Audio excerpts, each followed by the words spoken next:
So again, good morning, everyone. Welcome to Alternative Funding Opportunities Training. I did place in the chat the pre-assessment survey. If everyone can just take a couple of minutes to complete that.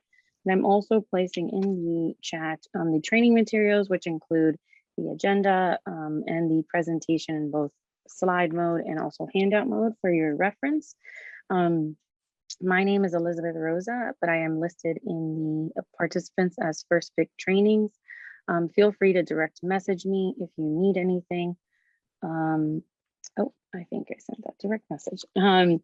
I will be here throughout the entire training and it will be available if there's any technical issues, if you want any me to resend any links that you need, feel free to direct message me.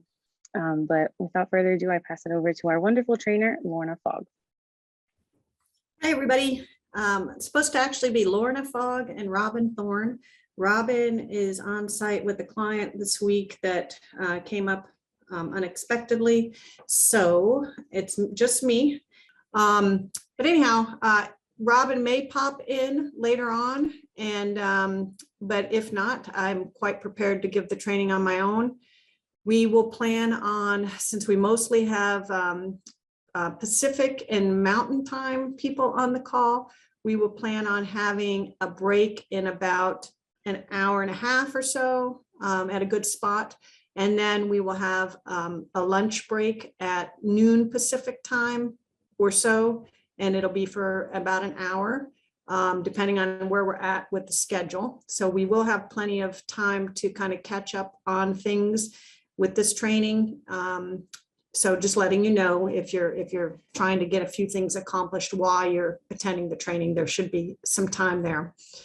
So feel free to interrupt and to ask questions. It can either be on the chat or you can come in and just directly ask a question.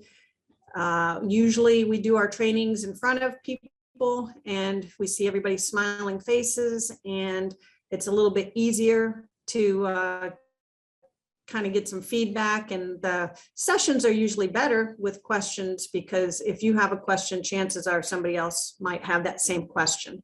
But anyhow, we will get started. This training is Alternative Funding Opportunities, and it's for today and tomorrow. Let me just see if I have to do anything weird to my screen here to get the presentation moving along. Aha. There it goes. Okay, so I just wanted to introduce RT Hawk. That's who I work for. I am the, what am I? I'm the Vice President of Finance and Development.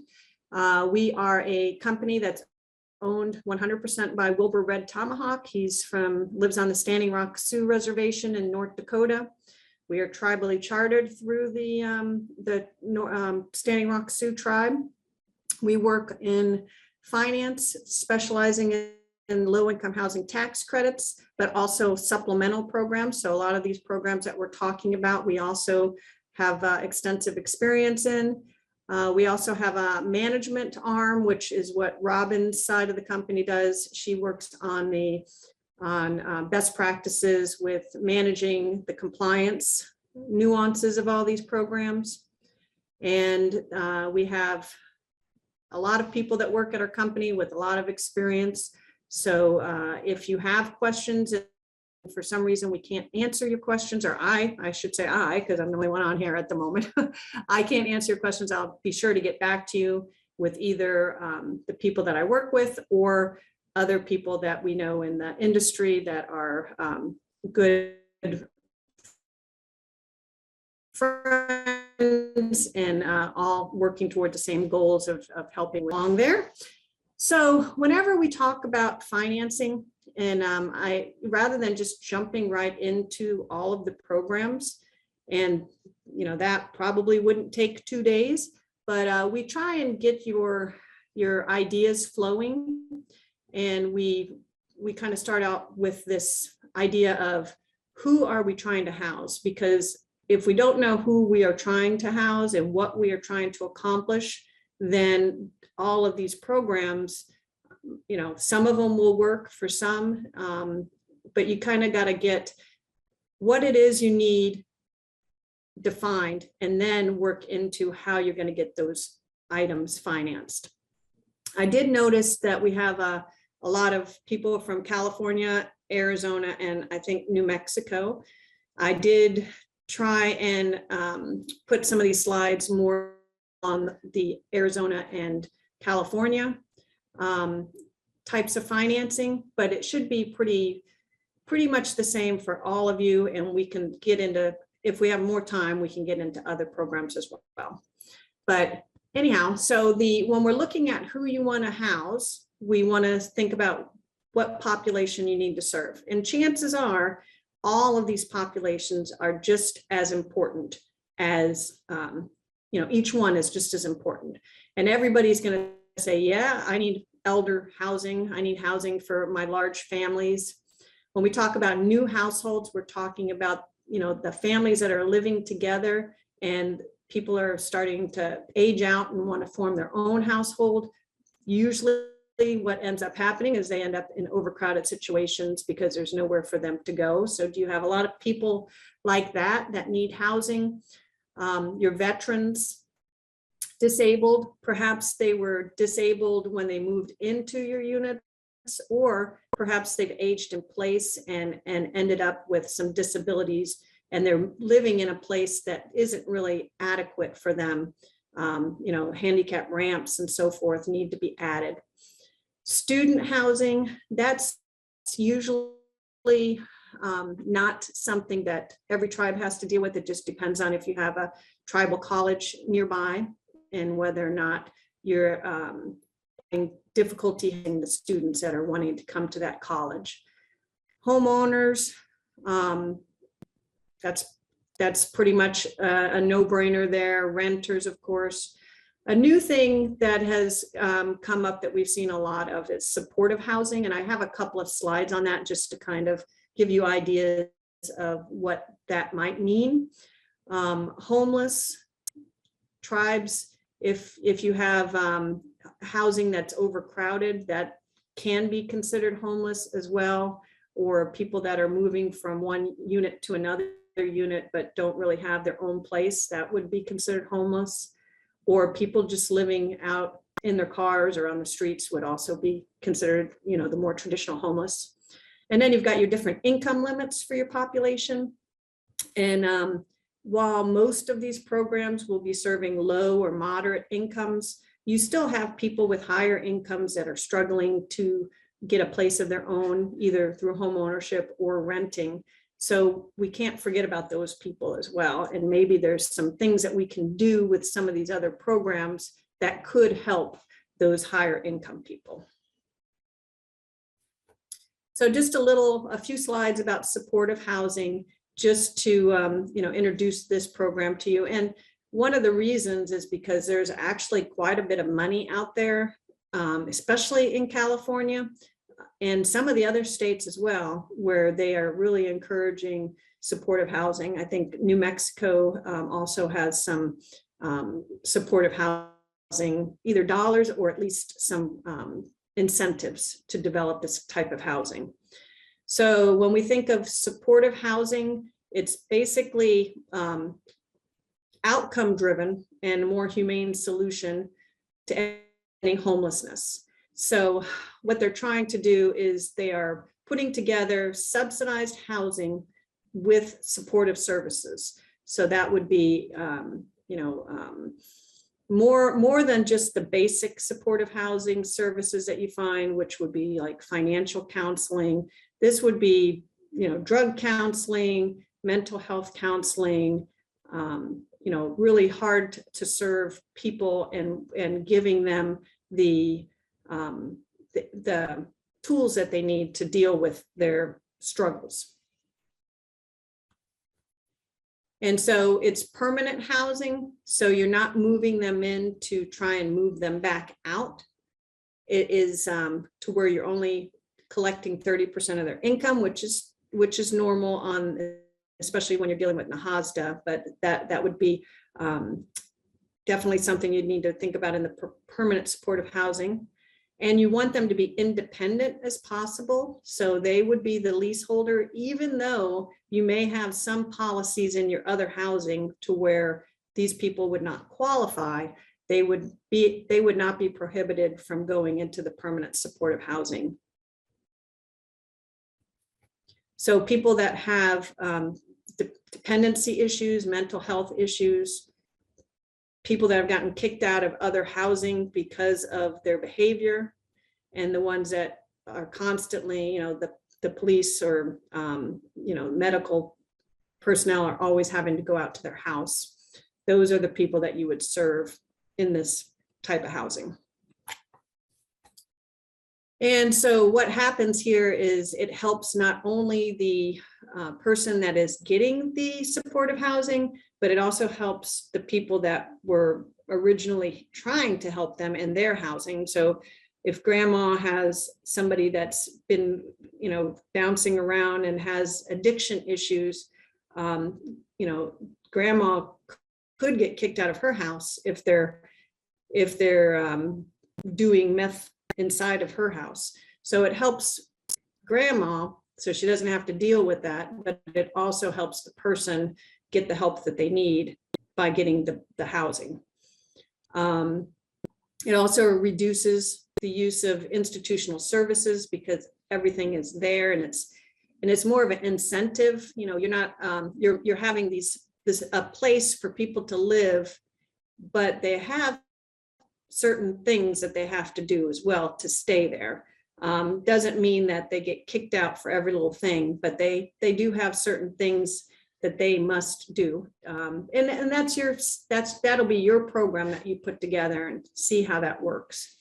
But it does end cycles of homelessness. Some people continue to need the services, but some people, there are good success rates of people moving out and you know, giving back to the community and being very successful. So that was just a little bit on supportive housing. There's certainly a whole lot more on that. This is not a supportive housing training, but just wanted to let you know that that is a population that is that we're seeing a lot of money being thrown at. So if you're looking at your population and you definitely have people that need to be housed, are you wanting to look at new construction? And if so, what kinds of things might come into play there? So new construction would help you reduce your waiting list. Also may help you grow your waiting list as well, because maybe people haven't been putting their names on the list because there hasn't been any new housing lately. So it could do both. You will, and I guess that would be the demand side. The demand to get on your waiting list would be higher. Would alleviate that overcrowding because now there are more places for people to live and not have to double up so much. It can help you with your home ownership goals or your rental goals, depending on what type of housing you're building. You could put in some green components such as solar, you know, energy efficient appliances, those types of things that maybe you haven't been able to accomplish in the past. But you do need to make sure you have land available. That could be an impediment to new construction. And also your environmental review, make sure it's in a good spot to where you won't have any issues with the environmental. And also infrastructure. That could be an impediment to building new construction. You need to bring in the water and the sewer and the roads and the electric, and that all costs money. So that would be something that we could be talking about today, ways to fund that infrastructure as well as that housing. And then infill is another component. So infill, for those of you that don't know, are housing units that are built in places that already have housing units. So maybe it's a subdivision and everybody was on you know, 1 acre each, and there's still plenty of property within that subdivision that you could put people in between. And you wouldn't need the infrastructure. The environmental will have already been accomplished. and the cost would just be really of the houses and then hooking up to the existing infrastructure. So that could be a way to do new construction, even if you're having difficulty with finding a big piece of land that needs infrastructure.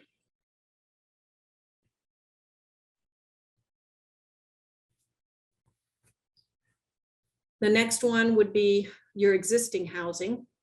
So I'm sure that you've got a lot of low rent units that are, you've done the best you can over the years, but money, doesn't always stretch far enough. So you've ended up just putting Band-Aids on the houses instead of actually rehabbing the houses. And you probably have some homeowners that are doing the same, that could use some rehab dollars. Your rental units could use some rehab dollars. And we're talking about major rehab, not just putting a roof on, but really taking the guts of that unit out and putting brand new stuff in there. Also, when you're rehabbing your current assisted stock, you probably are putting a whole lot of money each year into the maintenance by putting those Band-Aids on. That could help you in the future by alleviating some of that maintenance pressure that you have and bringing down those costs. You could also, just on the new construction, you could also do this on the rehab and put solar panels on roofs, or at least energy efficient appliances, better windows and such. Your environmental concerns, maybe they're very old units and asbestos was in them, or lead-based paint, or maybe there's just some other issues with the pipes that need to be replaced. So that could help with your rehabilitation. Perhaps you've got a 2-bedroom unit that a lot of people are living in, so you want to increase the space, add an extra bedroom. If there's room on the lot, then that could be something you could do, is making 2-bedroom units into 3 or 4-bedroom units. You could also increase amenities if you have the space. If you you live in a climate where you need a garage or a carport to help the families out, that could be something that could be added with a rehabilitation.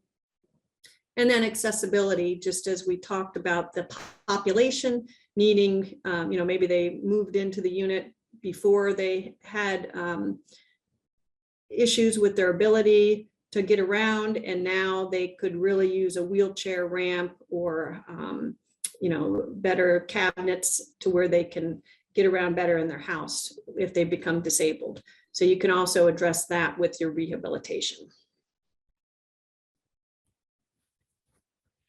The other item is your community space. Normally, when we talk about these housing programs or alternative financing for housing, usually we are talking about community space that goes with the housing, but there are some programs out there that will allow you to address your community space even if it's not going with the housing. But right now we're talking about housing, so we're talking about the community space with housing, and that could be things like fencing, could be a management office, could be a big facility, playgrounds or walking trails. It could also have services that you might want to put into your housing. Even if it's not permanent supportive housing, you may still have some services that you want to contribute, and you may need space for that. Could even do swimming pools, community gardens, police or fire substations if you have some emergency service needs, and then even a resident manager's unit. We call it a resident manager's unit, but it's really what is called a common unit, and that's to where the tenants are able to use somebody that's in that unit. So it could be resident manager, it could be a police officer for security, it could be a maintenance person, or even a recreational person. Just depends on what your needs are for your project, what kind of project you're doing. And then again, what are your reasons? Are you wanting to build this housing for economic development? If you are, then you're likely going to build a different type of project than you would if you're just doing it for rentals. Economic development would bring in income to help fund other housing programs or other programs. You could do it for workforce housing, which would be to help, you know, if you have a casino nearby and you need somewhere for people to live, that could be a possibility. You may just be doing it because you just have too many people on your waiting list and you want to serve those people. You could have a lot of homeowners that are maybe in your existing rental units, but would love to own their own units. That might be a possibility. The hard to house households, that would be the ones that would go towards a supportive housing project. Do you want to serve the lower income people that you know, have difficulty getting a place outside of the reservation because maybe, especially if you're in California, the housing costs there are so expensive and they're struggling to make ends meet? Are you wanting to serve over income tenants that have no other programs available to them?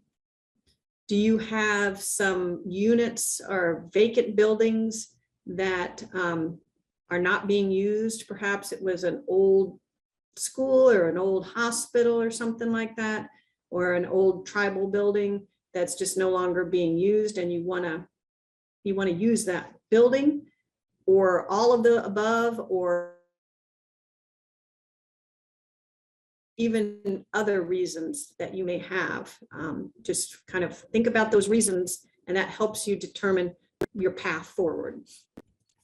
So speaking of, you know, other buildings that the tribe might own, or maybe that's out in your community, that's considered an adaptive reuse if you're wanting to turn that into housing.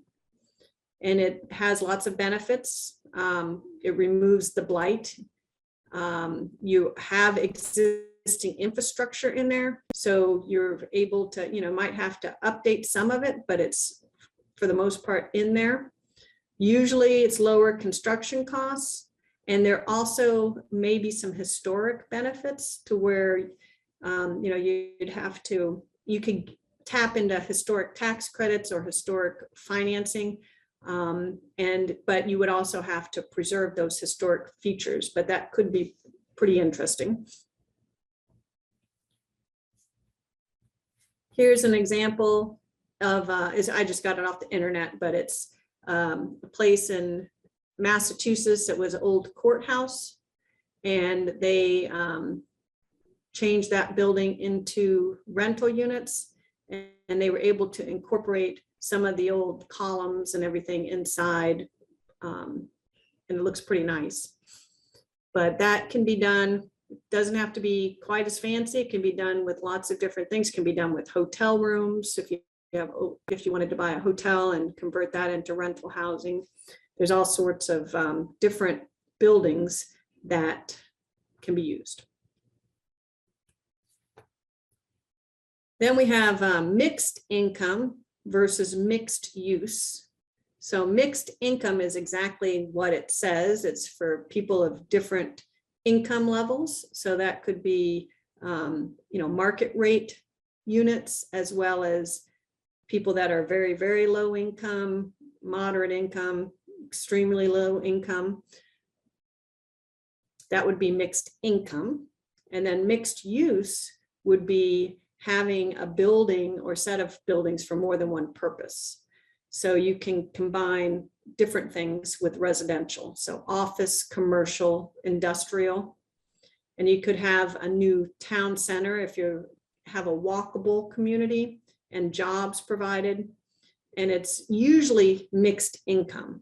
So even though it is mixed use because it has the commercial and the residential, it's also usually mixed income, so that you can have some higher rents to help supplement those lower rents for the lower income people. And here's an example of that. Has a grocery store and some office space down below. And then up above is the residential area.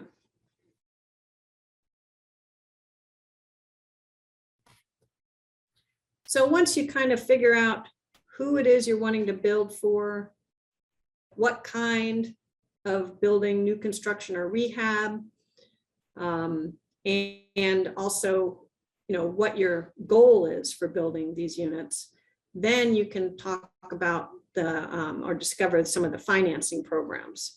So I'll go through these and we'll talk more these, some of these more later. So your tribal funds, that's easy enough. What does a tribe have? Maybe they've, they just self-finance a bunch of stuff. More than likely, that's not always the case because everybody's here wanting to learn about other financing programs. NAHASDA, that will fund your housing programs, but you're limited on the amount that you have. And if you could stretch it a little bit further by leveraging it with other programs, then you could do a whole lot more with your NAHASDA. ICDBG, we'll talk a bit more about that later. That's a grant. Low-income housing tax credits, we are going to talk about that later as well. That is considered equity. Housing trust funds, that is usually a grant. We're going to talk about that. Home, sometimes that's a loan, sometimes that's a grant. AHP, Affordable Housing Program, we'll talk about that more, and that's a grant. Title VI is a loan. Section 184 is a loan. BIA or Indian Health Services, usually they have grants available for you. Rural Development has both grants and loans. New Market Tax Credits, that is equity. Solar tax credits, equity. Indian Housing Block Grant, competitive, is a grant. Then there are other state funds, and they, depending on which state you're in, like California has a ton of money coming from all over the place, and they are actually pushing a lot towards the tribes. They're doing, you're probably aware of some of that tribal road show that they're doing right now. So there's all sorts of money available there. And then other, I say other because there's always something else coming in. A few years ago, there was like Turkey or something wanted to give one tribe a grant. And I think it was like $1 million or $2 million. And they had some big competition and they awarded the grant, but then you never really heard about it ever again. So they just kind of came and went. It was a lot of fanfare at the time. And then they just kind of disappeared just as quickly. But you never know what kind of things are out there. So there's always something coming down. So when we look at that list on the previous slide, the strategy we usually look at is money that doesn't have to be paid back is the best money. Of course, it comes with strings. So we have to make sure we understand how to keep that money. But that would be grants and equity.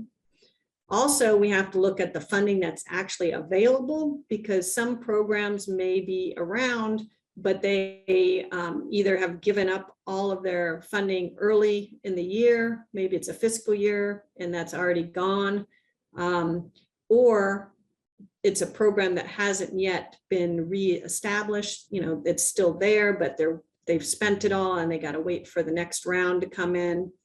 Or it could just be timing of funds or competitiveness of funds as far as funding available. If you're going to have to go after that funding multiple times because it's very competitive, how does that work with the program that you're trying to develop? The compliance we touched on a little bit, that's the strings that come with the money and understanding how to keep that money. The gap or the leverage required, that is part of the financing. So some of these programs in some states, and some states are worse than others or better than others, but sometimes you have to put quite a bit of your own money in to be able to access some of these other funding programs. And then pre-development or bridge funds, again, how much does it cost to apply for the funding? what do we need to have to apply for the funding? For example, for tax credits, you have to pay an application fee, you have to get a market study, you have to sometimes have plans and specifications, environmentals, all before you receive an award of funds. Sally, did you have a question? I just saw you went off of mute, so I didn't know if you had a question.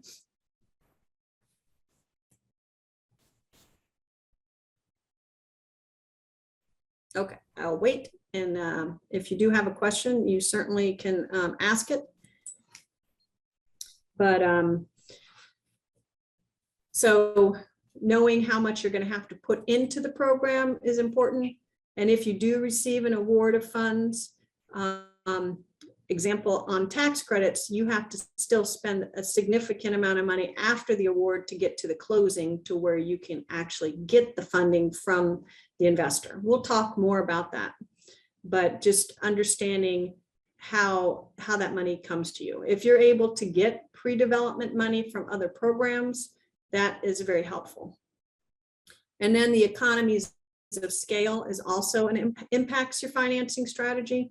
And what that means is if you're just going to be building a couple of houses, those couple of houses are more expensive than if you were going to be building 10 or 20 houses. And the reason being is you may have some soft costs that you are spreading over those units. And those soft costs usually are similar, whether you're building one house or 50 houses. A lot of times they're the same soft cost. Maybe your architect will charge more for more houses, but your environmental, your market study, those types of things are usually the same, whether it's one house or 50 houses. So by having less homes to spread your costs over, things are more expensive. And then also, if you have a contractor coming in to build, they will usually give you a better price on building 50 units than they would if you were only building a couple of units. So that's what the economies of scale refers to. Is bigger is not always easier or better, but it is definitely helps things become more economical usually. So when we're looking at all of those things, we want to develop our wish list, and our wish list could have many projects on it. Because if you were starting to write things down from all of those previous slides, you probably said, yes, I do need new construction for supportive housing. Yes, I do need home ownership. Yes, I do need elders.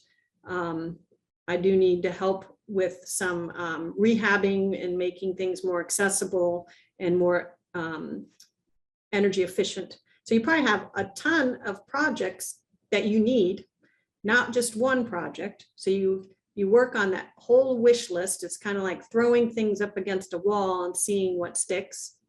Then you take all those projects and you say, which ones can I do first? And you can actually be working on multiple projects at the same time. You don't have to do one and then finish it and then start the next one.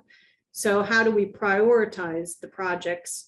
Usually it's based on importance. You know, if we have a lot of people living on the street, maybe homeless might be the most important. Or if we have a lot of elders living in substandard conditions and they are struggling to get to their doctor's appointments, maybe an elders project is more important. Only you can determine what's important to where you're at. But then we also have difficulty. So that new construction project that we have no land, or if we do have land, we have no infrastructure, that would be a more difficult project than a infill project where you do have land and it's connected already to the infrastructure. So, so you might have to say, this project is very important. We want to build this project, but we don't have the infrastructure money and we don't have the land identified yet. But that doesn't mean it can't be done. It just means it might take a little bit longer, and you might have to start that at the same time as you're starting one of the easier projects, but you just have a whole lot more steps and a whole lot more time that's needed to get that one over the finish line. The logistics, that may be something along the lines of, if you did a rehab project, where would you put the people that are currently living in the units while you're rehabbing those units? Or logistics could also be if you're having to buy land, you know, that process of getting the land into trust maybe, or having to go through the local jurisdiction if you aren't able to get it into trust. So that could be logistics as well as difficulty. And then of course your funding programs, if you have, you know, all those funding programs we were talking about, if some are around and are easier to get than others, then you may prioritize your projects based on that. For example, some of that COVID money that was coming around, and that was being used for housing, and that was relatively easy to get, that may have made those projects, even though they might not have been higher on your radar screen, that may have made those projects come up to the top because those funding programs were readily available. And then political, you know, we always have to deal with the political. So, you know, what's important to the tribe, to the people, what's most important to them. And sometimes that makes things more important to you because that's, you know, you gotta balance that out. Once you've prioritized your projects, then you can have a timeline of when you'd like to get those accomplished. And then we look at our funding application cycles. So it could be tax credits, could be many of these things that we're talking about over the next 2 days. When are these funding applications due, and how does that impact what I'm trying to accomplish? And then kind of to complement that, you also have, so you're applying for funds, but you also are required to use those funds. And each one of the funding programs have different deadlines. So an example of tax credits is if you get tax credits in 2022, then you have all of 2023 and all of 2024. So 2 full years and a bit to use those tax credits. But if you had IHBG competitive, I believe that's 5 years that you have to use it. So we just have to kind of make sure we're not getting ahead of one project, you know, make sure that the funding's coming in to where you can use that funding and still be able to access other funding. So an example would be if you had infrastructure needs for a housing project, you might think about getting the infrastructure in first, or at least applying for funding for the infrastructure first. And then once you know you've got that funding, or you're confident you're going to get the funding, then you can apply for tax credits, and then you could start the infrastructure while you're waiting on your application to be approved for tax credits. And then once you are approved, you will be able to ground running and not have to worry about the infrastructure. So just kind of making sure that you're aware of all the moving parts so that you don't have any issues with losing that funding once you receive it. Or if you don't lose the funding, then you might get some negative points or something in future applications, and you don't want that. So what are some strategies and some tools that you can use? You know, anytime you can do some strategic planning or getting some needs assessment, that's very specific to you. A lot of what you're learning in trainings and, you know, going to trainings or sitting on webinars is very general information. So the strategic planning and needs assessments can give you that tool that you need to move forward on, you know, what should be the priorities and where the land is and so forth. Training and technical systems, obviously that's important, and everybody sitting here today is working on that side of things. Networking is also great. If you know somebody down the road that has been receiving funding and has been able to build, just going and visiting their project or being at training, maybe a convention or something, and just talking to each other about how they funded and what their sources were and how difficult, maybe there were some lessons learned or things that worked out well. And the same thing with the successful projects, it's kind of networking as well. Revisiting your policies and procedures, because if you're working on lots of different funding types and project types, it may be time to look at what you're trying to accomplish with your policies and procedures. Bulking up the waiting list, making sure you understand the need for, do I need more 2-bedroom units or 4-bedroom units?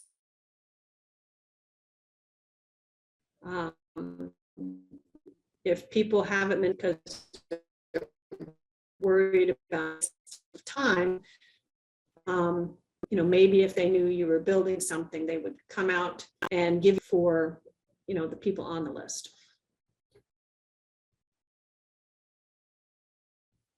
Said my connection was unstable, but I think I'm back. So I just paused. Hopefully that was okay for everybody. And then of course, building confidence in your staff, making sure they have the tools needed to kind of go out and do the hard stuff. The easy thing to do is to do just what you do every day. I'm not talking about you in particular, but in general, it's to kind of do what's normal and common for you to do, and not go out and find these other things, but that doesn't really have a big impact. You want to, your position in housing is to build more housing, hopefully, and make the housing that you have be the best it can be. So, just building confidence in staff to make sure that they are all working towards that goal. Work with a consultant if needed, depending on where you're at with your project. And, if you have any holes in your capacity, consultant or others can help with that. And then be specific again on how any of these programs could impact your project. So in other words, we talk in general today and tomorrow, but how do you see these things we're talking about impact what you're trying to accomplish? That makes it a little bit better when you're working in front of tribal council or a housing board, or even general counsel, for those of you that have that, to kind of be excited about your project and be able to let everybody else get excited about it as well. And then give it a try. The worst, I guess there's a lot of bad stuff that could happen if it didn't work out great, but at the end of the day, more than likely, it wouldn't work out terrible. It would just be maybe a few lessons learned, and you tweak that and do better the next time. But for the most part, I think the positives would definitely outweigh the negatives. Of course, we have to get support for the project. So we want to make sure that tribal council and housing board is supportive. And that's where just being specific and kind of having a plan of how you're going to finance things, and how you came up with the priorities and impediments and difficulties, and just understanding the whole project is helpful in getting support. And then what other funds are you able to the project? So that would go along if you're needing to leverage sometime. And I believe I have a example tomorrow towards the end that leverage can be used as leverage, if that makes any sense. You can get two programs to leverage each other. You might have to say that you're going to be the leverager, but then you're working on other funds to substitute in so that you can get rid of the tribal funds or the NAHASDA funds and just use these other funds that you've been able to get. And we've done that quite a bit. And that's the best case, is trying to substitute in other funds. Also, we want to make sure your audits have been good, because a lot of these funding programs are competitive, and whether it's a HUD program or a tax credit program, you're going to get points for audits, or lose points for audits, I should say, if they haven't been good. And then if it's tax credits, your investor is going to want to make sure that you have good financial capacity to handle, a project that were, such as tax credits.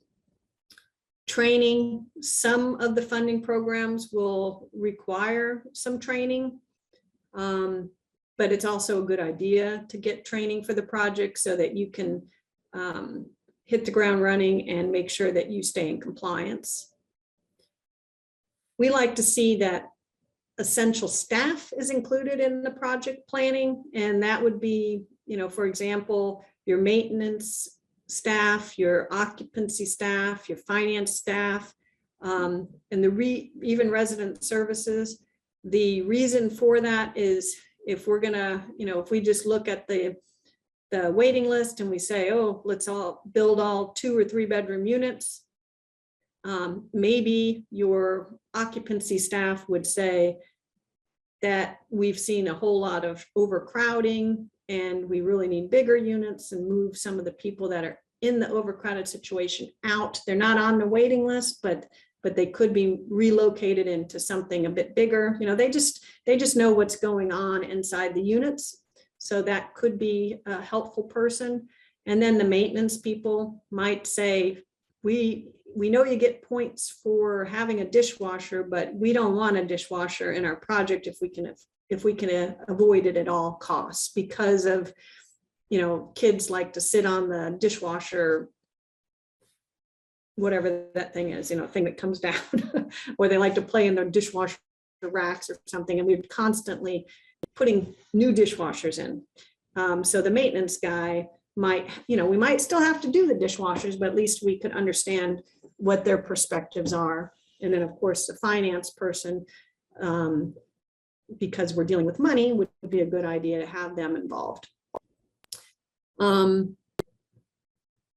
then, of course, community and tenants could have input, about what it is they think is needed for the reservation. Do they think that more elder housing or homeless housing is important? Those types of things.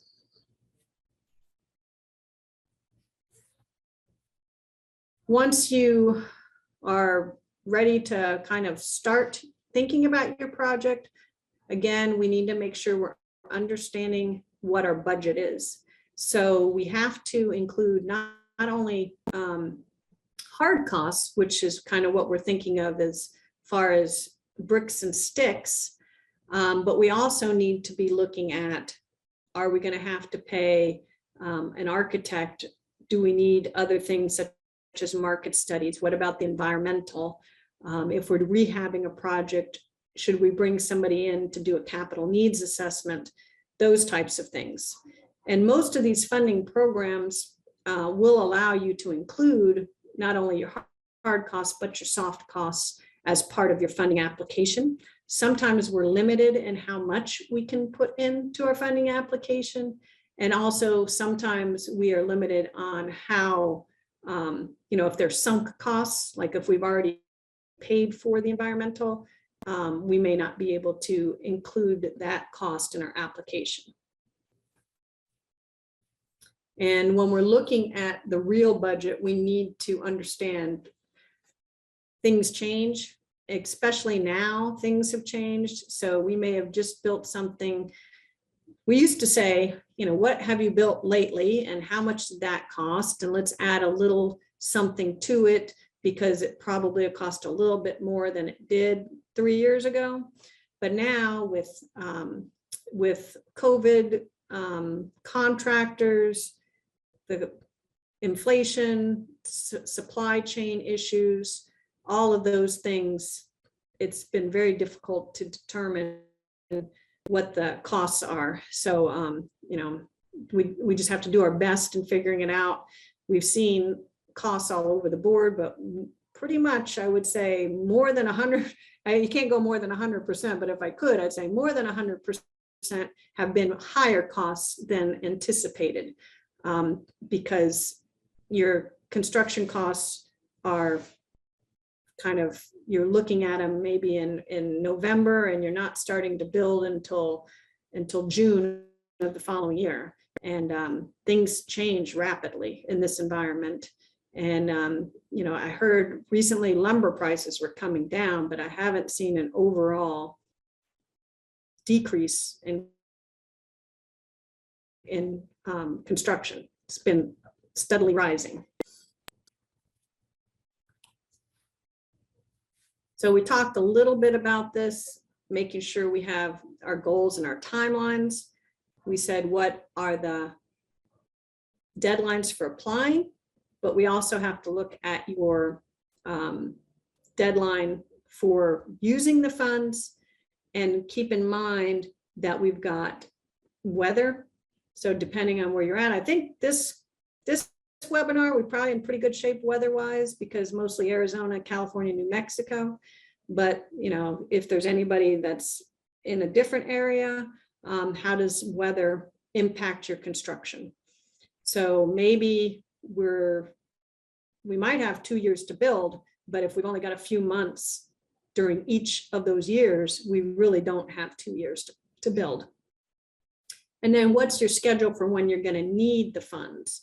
So understanding how the flow of funds come in once you've received the award, how much are you going to have to spend before you get any money from whatever the award is? And then are you being reimbursed from that award, or do you get to actually draw it down and then spend it? So just depending on what kind of funding it is, could be a different answer. And how are you going to make sure that you keep the project going if there is a timing difference in when you need those funds? So kind of once you've decided which direction you're going in, then you're going to specifically define your projects. I say define the project, but it could be many projects that you're having to put into your priority and your wish list. But you definitely will be looking at where you're going to build it. What kind, is it going to be new construction or rehab? How many units? What the design type is, single family, duplex, apartments.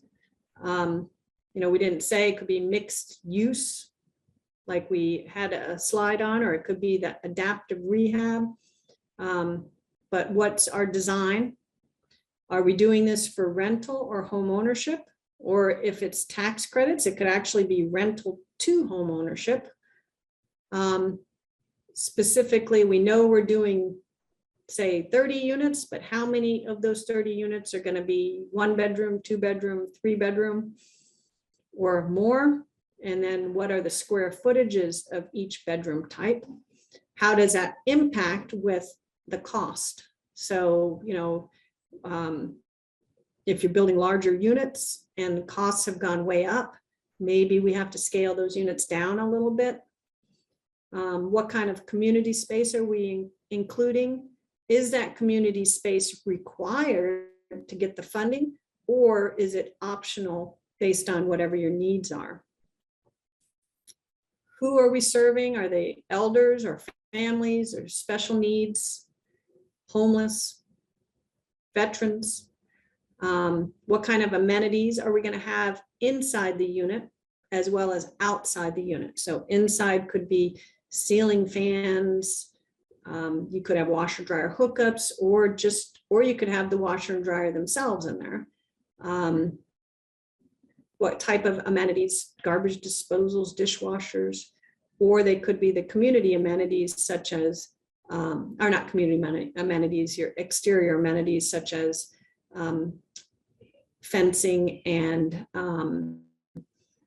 garages, carports. Are you going to be able to put the green efficient items in there? Are they, again, are they required by the funding, or are they optional based on your needs? What kind of financing are we going to have? We've got that whole list of financing. Are we having to do more than one? Are we able, to do 5 or 6 of those? Are we putting in money ourselves as a tribe or TDHE, putting in money up front? Or are they, or are they having money staying in the project after the project's completed, or are they being paid back for their contribution? So these are all questions you're going to want to answer, so that when you are working on the funding programs, the applications, you will be able to work with your development team, as well as your application forms, the rule books, those types of things, and be able to submit the application with this information. You gotta put it out there a little bit more. It's got to get as specific as it can be, and then of course costs would be in there as well. But this is kind of the bare minimum of stuff that you're going to need to look at when you're making an application. Does anybody have any questions? Because we're going to be moving on to kind of different topic. Our planning is pretty much over with, and we're going to move on to kind of NAHASDA related items.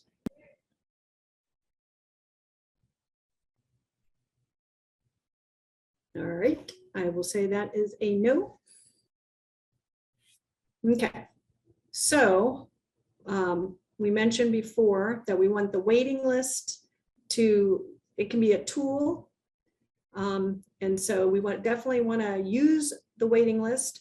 It would be your waiting list that you already have, but you can have multiple waiting lists. You can have a waiting list for low rent. You can have a waiting list for mutual help, for NAHASDA units. So depending on your program, you may want a new waiting list, or you could be using your existing waiting lists.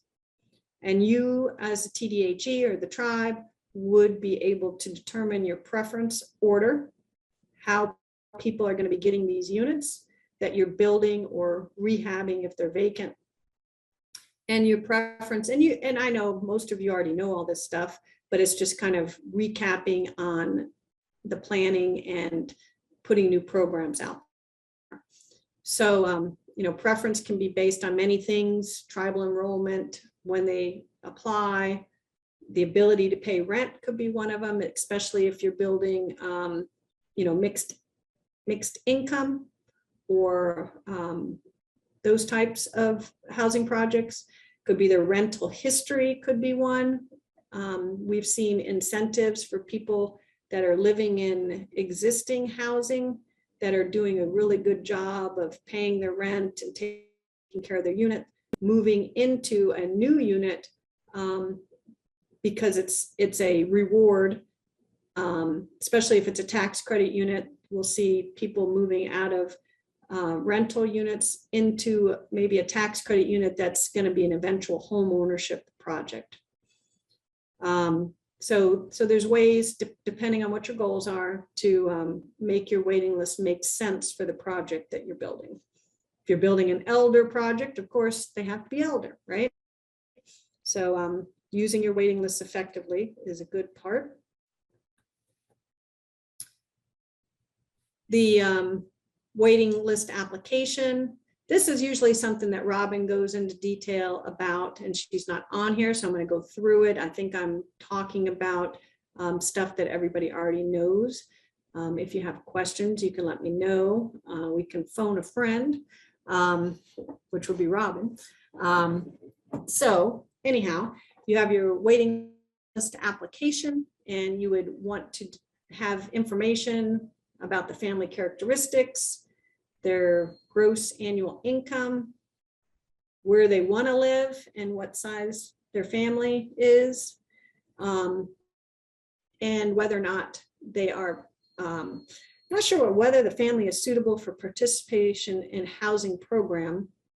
I guess that would be like if you're doing an elder project, you know, they wouldn't be suitable if they're not an elder. And then whether or not they have any preferences, especially veterans, disabled, homeless, those types of things. And when we're working with some of these funding programs, you'll see that we may get preferences and we have to fill the units by certain certain people.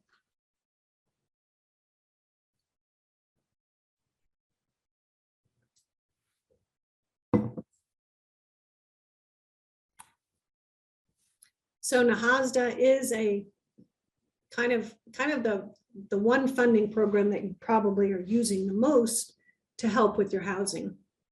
And again, it's limited. So we want to use this ideally as the least amount, but have it there to support the housing programs. So maybe for leverage, maybe for substituting in NAHASDA, putting NAHASDA in and then substituting it out with something else. And then also for your operations, you're using NAHASDA for managing the units, maintaining the units, so forth. But the principal statutory objectives are to assist and promote affordable housing, to help with mortgage finance markets, to encourage self-sufficiency, to help with infrastructure, and to promote private capital market participation. And I think that private capital market participation is basically saying to help leverage your funds with other programs, tax credit program, loan programs that would be part of the private capital. And you all know that NAHASDA, you have to be at or below 80% of area median income limits. You can have some families that are between 81 and 100%. And that would be, you could have 10% can be used if no other housing is available, but you have to have a provision in the IHP. But it's primarily for those at or below 80%. And if you have families with incomes above 100% area median income, they're not eligible.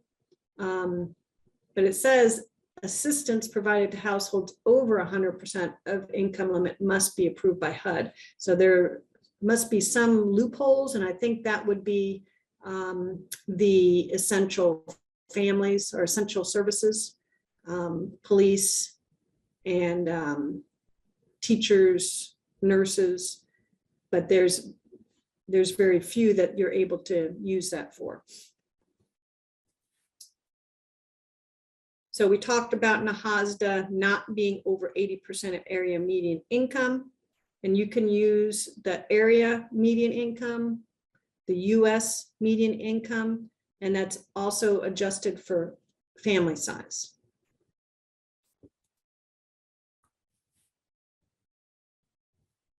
So if you have non-low income households, what those exceptions are for home ownership activities, model activities, and loan guarantees under Title VI. And you have to show that the need for housing cannot reasonably be met without IHBG assistance. And I think under Title VI, that is not IHBG. So that might be an exception because you're just guaranteeing it. You're not actually using your money for Title VI. These stimulus monies, they are kind of at the tail end of being able to use them. I know there were some extensions, but I think we're pretty much wrapping up these items, but they certainly can be used for leveraging your housing programs. if you find that your tribe or housing authority still has some stimulus money left, you might want to see if they've got that figured out, what they're going to be spending it on, because at some point it is going to go away. And if you have some housing programs, that need some money put into them, even if it's, seed money for other programs, or you just need to go out and buy a house or something with the money, or buy a hotel and think about rehabbing it into housing. Those are all eligible. Excuse me, is there a date?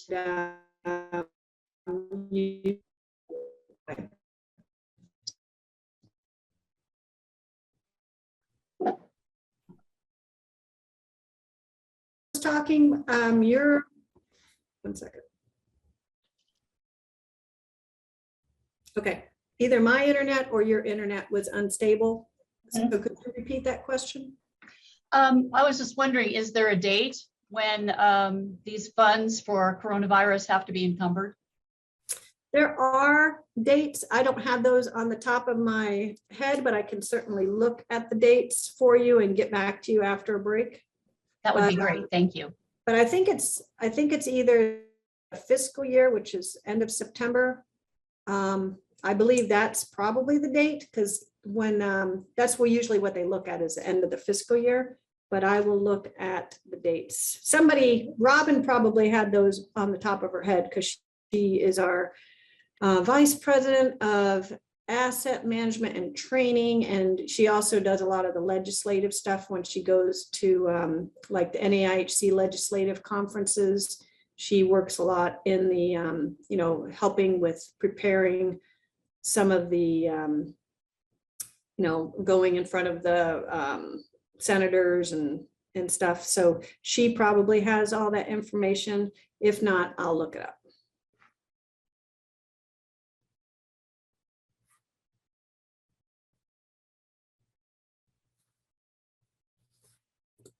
Okay.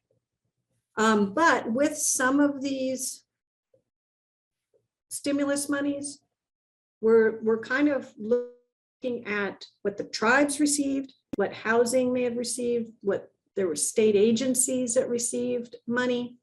We are still seeing ARP money coming out from some of the state agencies. The BIA also received extra money.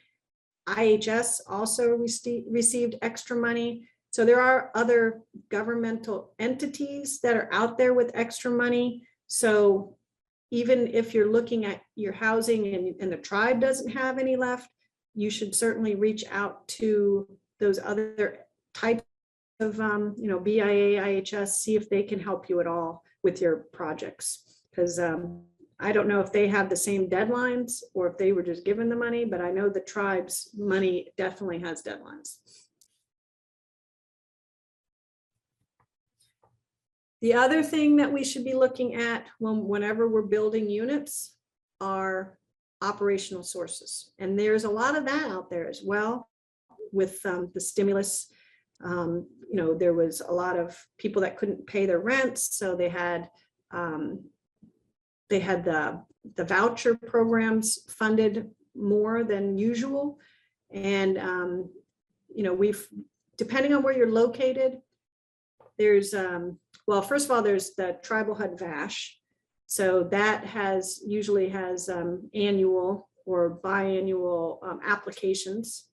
And that can be used for non-CAS units, for tax credit units, and private landlords to help with your veterans.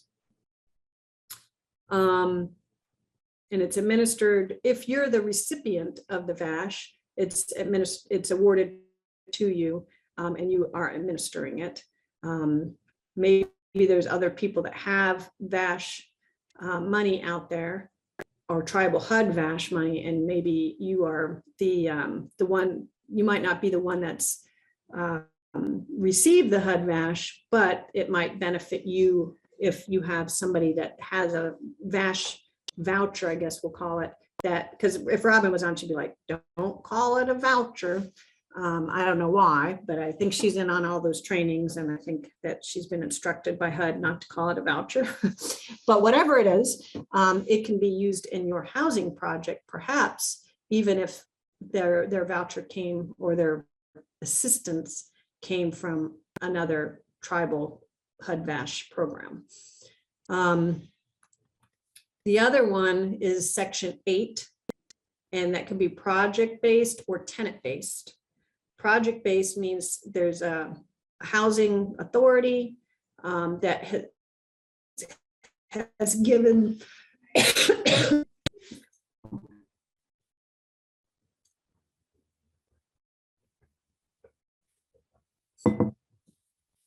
see, I needed Robin because she'd be doing all the talking, and then I wouldn't be having to get a drink of water every once in a while. But there could be a housing authority in your area that has been allocated vouchers. They want to put them on your project. So if you have a new tax credit project, and you are having to subsidize that project because maybe the people that are living there are not making enough to pay rent, they're only paying 30% because you're using NAHASDA. There may be a housing authority that has these vouchers that they're willing to give you either all of the vouchers for your project or some of them. We have a project in Massachusetts where I think they have 42 units, and they've gotten 8 project-based vouchers. But when you have project-based vouchers, you are able to use, or tenant-based vouchers, you're able to get HUD fair market rent for those units. So this project, I think their fair market rent is over $2,000 a unit. So they've got 8 of those, and for the most part, those 8 units are subsidizing the rest of the project. But they also took their tenants to the apply for vouchers as well. So they had 8 project-based, and then they've got a bunch of tenant-based, because as the tenants were going to be moving in, they said, let's fill out this paperwork with your public housing agency and see if we can get you a voucher as well. And so they have quite a few vouchers, and they have a lot of money coming into their project that they wouldn't otherwise have. Most of the time, people are subsidizing those units. And in this case, they're bringing the money back, and they're able to pay themselves a management fee, pay their loan, because they loan money to the project to put together the tax credit project. They're able to pay for maintenance that they wouldn't otherwise be able to pay, such as grounds maintenance and stuff like that. And they normally would be subsidizing some of that stuff. They're able to pay, they have a wastewater treatment center, so they're able to pay us like a monthly use fee to the wastewater treatment center to help with operation of that. So these vouchers can be significant if, depending on where you live at, if your fair market rents are pretty high. Again,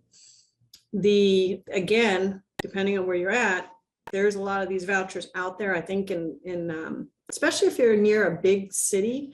I know a lot of the reservations are not near cities, but if you're near, you know, we have a project in King County, which is near Seattle, that is going to get, I think it's going to be a 40-unit project, and we're going to get 40 vouchers for it. King County has lots of vouchers, and they want to give us these vouchers.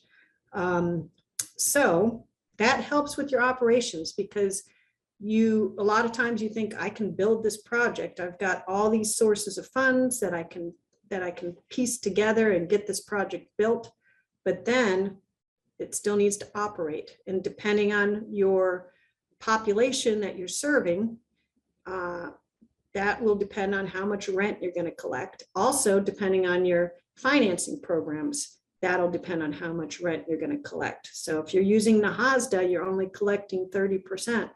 And in some cases, it's a lot less than 30%, because tribes have lowered that amount, or it's adjusted and there's lots of discounts given, or maybe there's some flat rents. And sometimes those amounts that you're able to collect are not enough to pay and maintain the insurance, the maintenance, any attorneys or accounting or any of those types of things or utilities.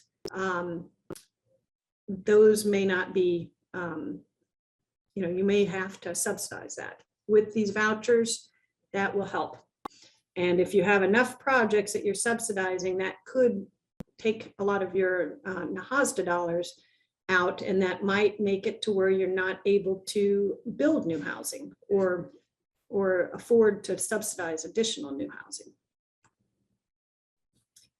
And so the vouchers can,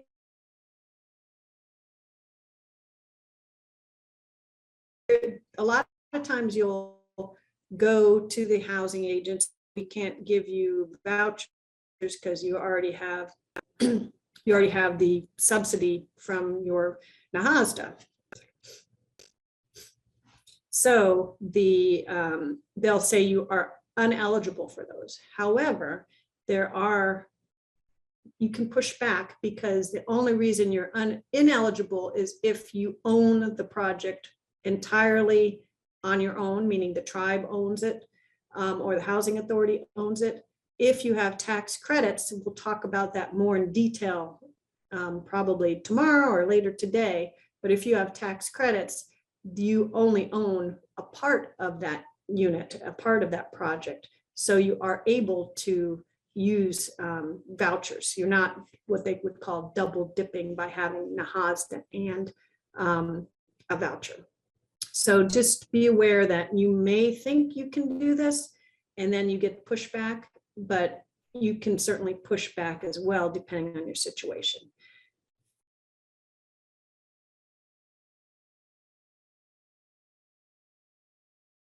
We won't hold everybody up for, I think we got a good number of people back. I was just on the phone with Robin. She's looking up the stimulus deadlines. I thought she'd have it on the top of her head, but she did say she has an email, and so she's going to look that up. And I told her where we were at, and so that we were doing fine. Yep. Related to that would be the definition of encumbered. It's like we have allotted much of our ARP money to housing, but it's sort of like the difference between something that's spent and encumbered and what the government feels is appropriately encumbered, if you know what I mean. Yeah, so it's kind of like whether or not you've put into contracts or bought supplies, or if you've just kind of put it towards that project. Yeah. Okay. Thank you. No problem. All right. So we'll continue on. Anybody have any questions about anything we've talked about so far?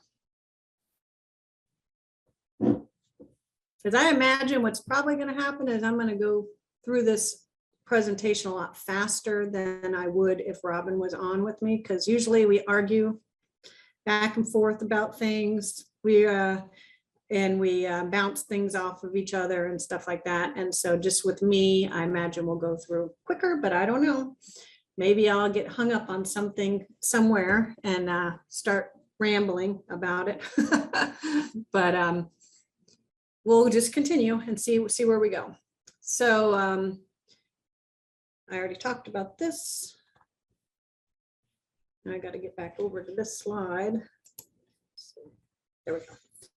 So the IHBG competitive, that one hasn't been around very long. I think they've given out so far 3 awards, I believe, for the IHBG competitive. They gave out the most recent round of awards just about a month ago. I think it was right after the NAHC annual convention. This one has grant sizes a minimum of 500,000, maximum of 5 million. Last year, it was due December 1st, although it got extended into February. So just kind of, we like to look at when it was due last year, so that might be indicative of when it may be due this year. So thinking about the end of the year timeline for that. You have a period of performance of 60 months. So that's 5 years to spend that money. So if you're using it with other funding programs, that, 5 years is actually quite a long time with some of these other funding programs. You have to have a resolution from the tribe giving the authority to apply, and also showing that the tribe is not going to apply separately for the funds. You get the most points if you use it for new housing construction. And then, of course, rehabilitation and housing infrastructure, 7, and then other would be 2 points. I will say, if you're not, it's pretty competitive. I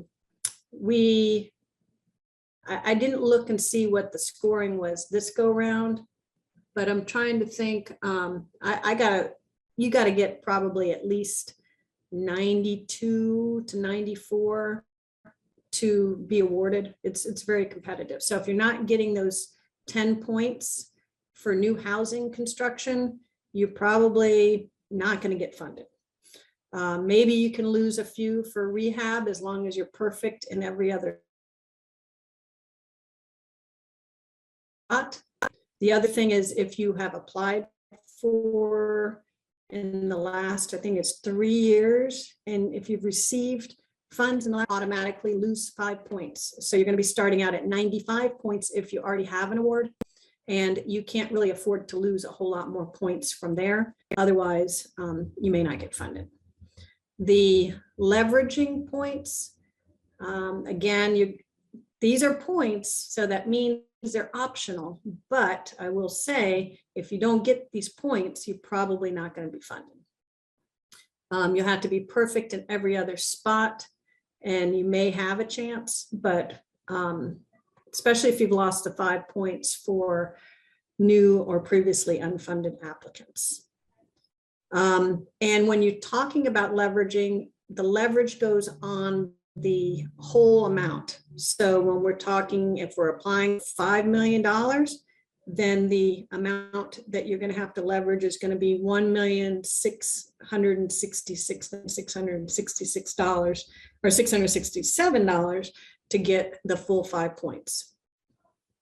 And you do get points in the implementation schedule if you show that you've completed major steps to facilitate the implementation of the project.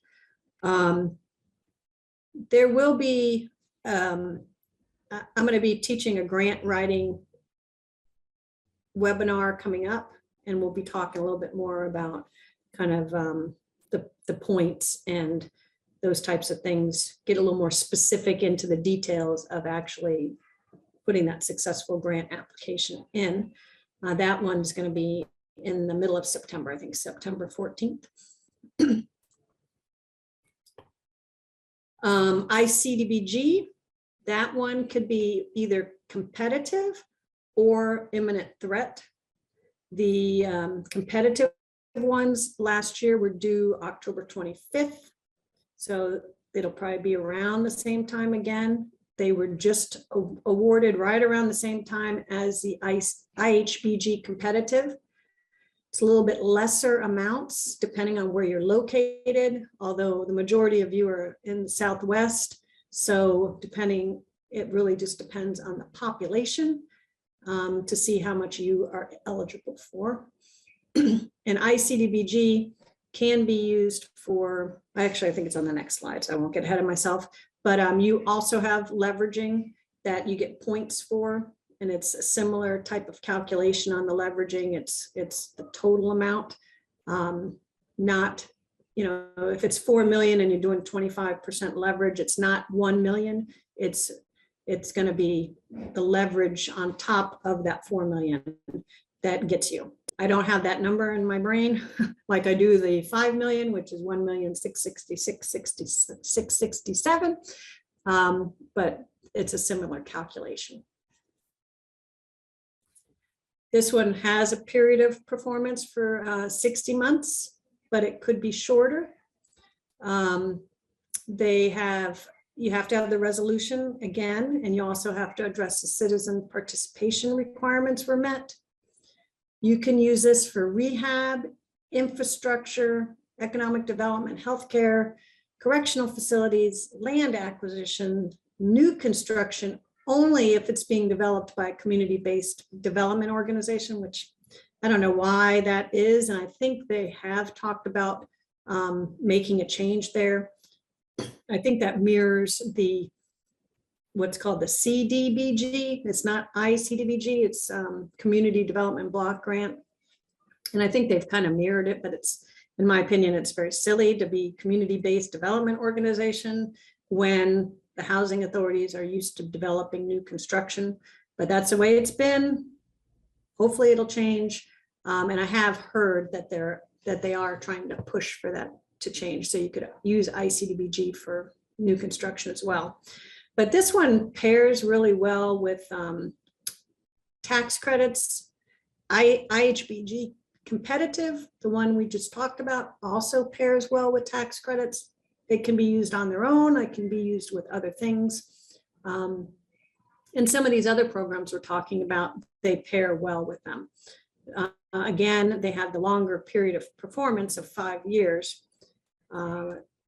ICDBG also, if you are, I guess I should go back to IHBG competitive. With this new construction, that can be some infrastructure as well, even though we say you get 7 points for housing related infrastructure. What is meant by housing related infrastructure would be like a wastewater treatment facility, that would be 7 points. But if you're actually doing infrastructure for like water and sewer in the project itself, or roads in the project, or electric in the project itself, and that would be eligible for the full 10 points. So what we normally would do with our new construction is either do all housing, or we will do infrastructure and then build a couple of units of housing inside of there as well. And then we're insured for that 10 points. Go ahead. Yeah, our tribe has a couple of big projects that we're looking at. One is a wastewater treatment plant, and the other one is an emergency operations center to help with, we have a lot of flooding issues in our reservation. So would either of these be appropriate funding sources or possible funding sources for those types of projects? So what was the first one? I got hung up on the emergency operation. What was the first one again? The first one was water treatment plant. Yeah, so if I go back to the IHBG, the housing related infrastructure would be a water treatment plant. And that you would get 7 points. So you would, out of the, depending on where you're at, usually there's 102 points, and you get 2 points for being in a opportunity zone, or there's another location based one. Most tribes are not in those areas, but you may be. So we are actually. Okay, so that helps you if you lose a couple of points. So you would get it would be 102 points. So have you received an award under IHBG competitive in the last few rounds? No, I do not believe so. Okay, so you will not lose the 5 points. So you will still be eligible for 102. And then if you do the housing related infrastructure, you would lose 3 points, but you could be at 99 points, which would get you funded. Unless everybody and their brother has figured out a way to get 100 points or 99 points or whatever. So I think you would be in good shape on that. And that would get, you could get up to $5 million. So that would be probably your best bet. And of course you would need to have some leverage in there. So depending on how big, if you needed the full 5 million, you'll have to come up with 1,666,667 for your leverage. and but it's better than paying for the whole thing yourself, right? You just pay 25%. CDBG, you should be able to use that as well, but it's not, I mean, I guess you could get quite a bit because you're probably from a, what's your population? Probably one of the bigger ones. Actually, no, we're probably, when I look at the population size, we're probably at about $2 million. Okay, so you get more money for the IHBG than you would for the ICDBG. I think technically you could use, like if you got ICDBG for a portion of your wastewater treatment facility, then you could go after IHBG for the rest. But, it really depends on who's reviewing your grant, because you really have to explain it well that you're funding, this portion, and then you're going after additional funds for this other portion. And sometimes whoever, we don't always agree with whoever's reviewing the grant, but so it just needs to be a really good story. And then the emergency services, that might be under other. So that might be a little bit harder to get, because now if you're at 102 points and you take away 8 points, you'll be at 94 points. Not saying 94 wouldn't get funded, but it might be on the lower end of what's getting funded. So you might be able to get funded there. And you could, if you wanted to, you could put in a more than one project in your IHBG competitive, and then they do a weighted average. So if you needed 3 million for your infrastructure, for your wastewater treatment facility, and then you wanted 2 million for the other thing, you would get some kind of weighted average and not lose quite as many points. Okay, thank you very much. No problem. On ICDBG, if you are, or maybe it was because you can't do new construction, on IHBG, I believe, if you do infrastructure with housing, so it'd still be the 10 points. If you're doing the infrastructure with housing, then you actually have to show that you have a way to fund the housing and what your plan is to fund the housing. Doesn't mean you have to fund it all, just means that you're going to be building some houses in there, and what your plan is to do that. So you can't just say I'm putting in roads and water and sewer and then ignore the fact that you also have to address the housing component. But normally we would say something along the lines of putting in water and sewer, and we are building 20 houses, and we are, or 30 houses, and we're applying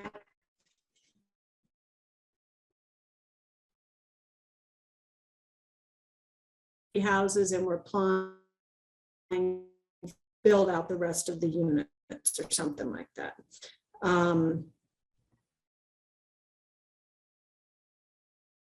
IHBG competitive for new construction with the infrastructure.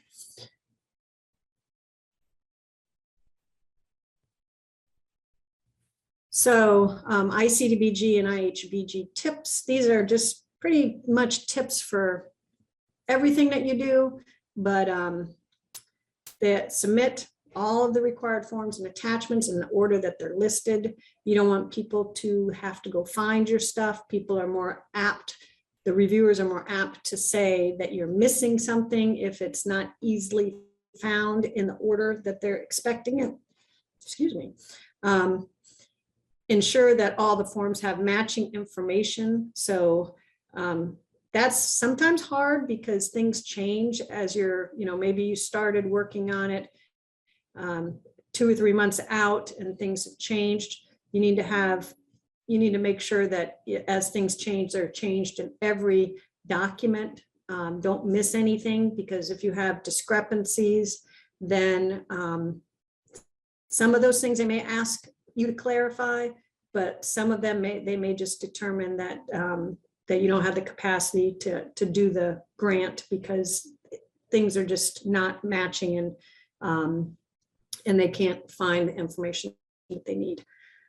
Use the NOFA as a guide to prepare the application. That sounds obvious, but as you're going through it, I usually have up the training slides, the NOFA, and then I have what I'm writing, and I make sure that everything flows the same exact way to make the reviewer be able to review it in a way to where there's no questions. Start with the clean slate. A lot of times we're guilty of kind of typing over things that we've done previously. We should always start with the clean slate, because sometimes there's new forms that have to be filled out. And then also it will have mistakes to be less, it'll allow mistakes. I don't know what I'm trying to say. Mistakes will be less likely. So if you're typing over something, you might accidentally include the old project name, or you might have a date that's wrong or a dollar amount that's wrong.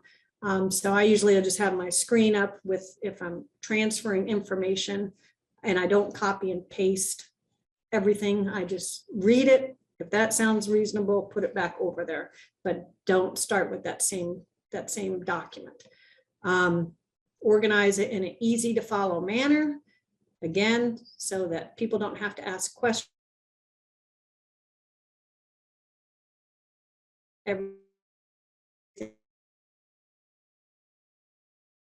Set of eyes, complete your final review based on, hey, does this sound good to you? Have them do it as, hey, make sure you're looking at things matching, make sure you're looking at the dates making sense in being in a certain order, make sure that, I've actually, if you don't mind, look at the NOFA and make sure that it is responsive. And then turn it in, and hopefully you don't lose points. The only points you should lose are those points that you wouldn't be able to get in the first place.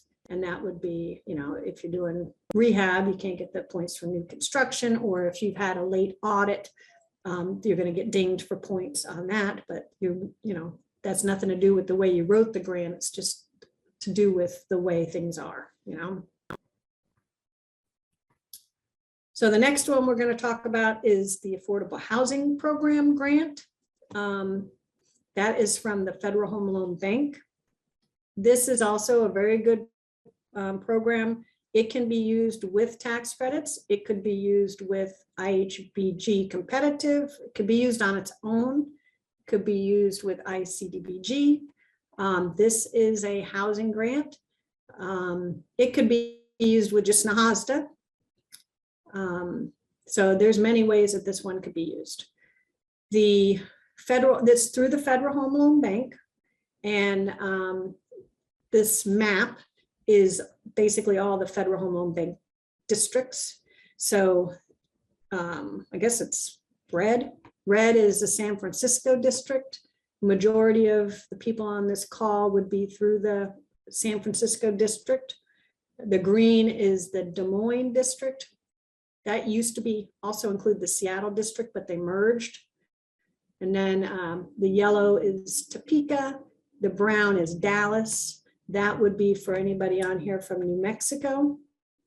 And then there's a bunch of other colors that are further east. I don't believe anybody on here is in those areas, but they also have their own Federal Home Loan Bank systems as well, or districts. So the Federal Home Loan Bank has been around since 1932, and it is a funding resource for home mortgage lenders. The lending institutions, I'm sorry I'm reading this, but I don't know how to paraphrase it. So the lending institutions use the Federal Home Loan Banks to finance housing and economic development in their communities. So again, if we go back to this, you're looking at these districts because that's the community that that these banks belong to.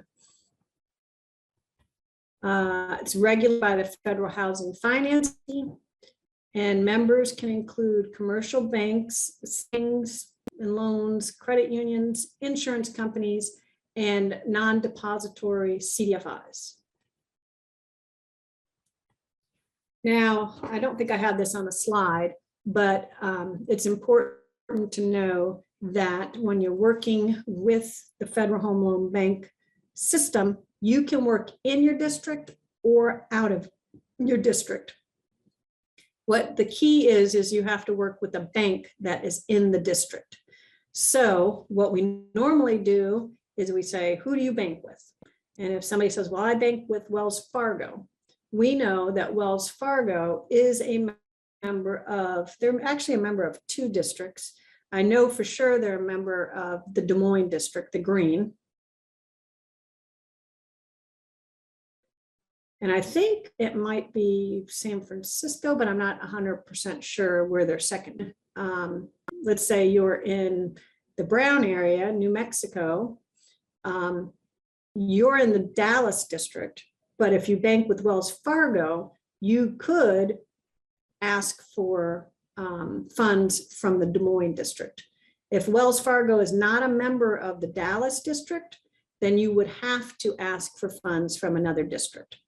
So we usually start with who is your banker, and then we go to which district. Now, we like the Des Moines district because it has preferences for Native American housing. And usually we do pretty well in that district.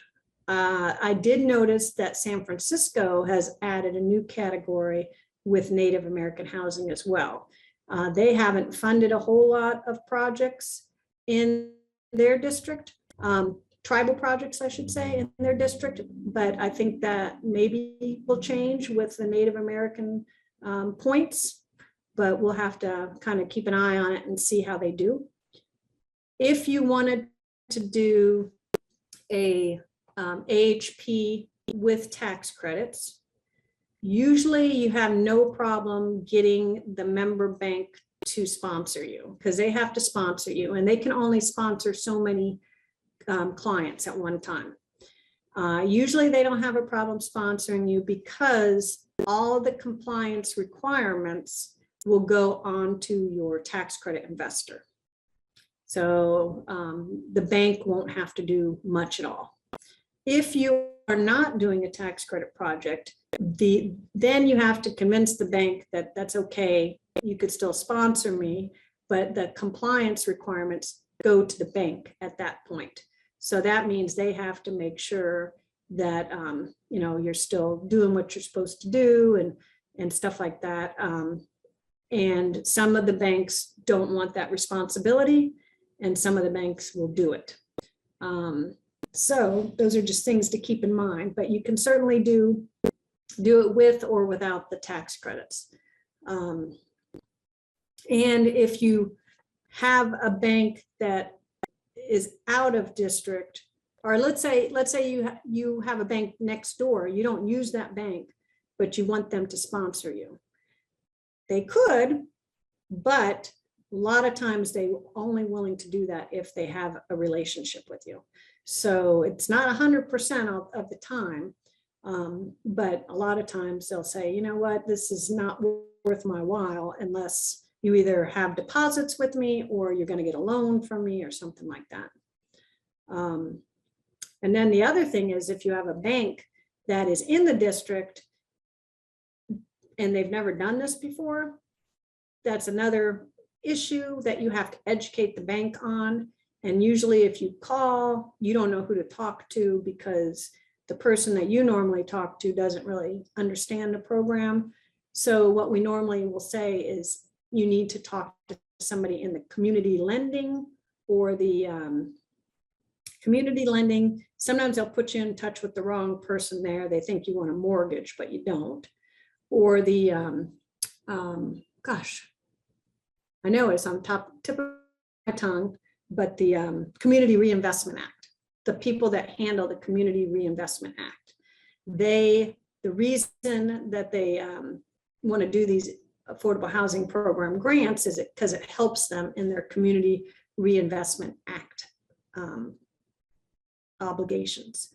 So sometimes you have to call 2 or 3 or 4 different places, and then they don't understand, and you have to educate the bank so that they understand what the requirements of the AHP program are and how you can access that through them.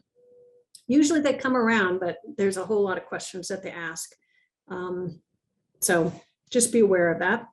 But there's plenty of banks out there that are very familiar with the program, that have used it many a times. So as long as you're banking with one of them, it might not be so difficult. But if you have a smaller bank, that might be a harder time. So you can use the AHP for rental, could be new construction or rehab, acquisition rehab, or just plain old rehab, not acquisition rehab. You can also do it for home ownership. So when we get back to the, who are you trying to serve? You can put a program together to help with home ownership, down payment assistance. You can help with people that own their own homes that need to rehab them, that don't have the funding to do that. You can sponsor, work with your member bank and do an application. And an example would be, we're going to do a pool of housing. We're going to ask for $500,000, and we're going to use this for to help 15 home buyers with rehab, rental rehab, or not rental rehab, home buyer rehab. And so you apply, and then those homeowners would come to you and say, I need some money to rehab my home. You've received this AHP grant, and you're able to help them with that. It's a lot more to it, but that could be an area that you're able to assist with for those home buyers that you wouldn't normally be able to assist with, or the homeowners, or people that want to get a 184 loan and buy their own house, or maybe you have your own financing program there to help people buy houses. You could also apply for AHP grant and say, I'm going to apply for $500,000, and I'm going to help this many people with $20,000 of down payment and closing cost assistance. So, it'd be a different application, but that is somewhere where we're able to help the home buyers or homeowners. They have competitive scoring. It is a grant program.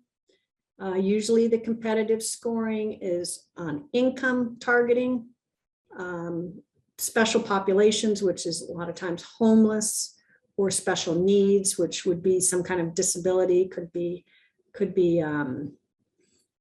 mental disability, learning disability, depending on the program or depending on the state. It's fully defined in their plan.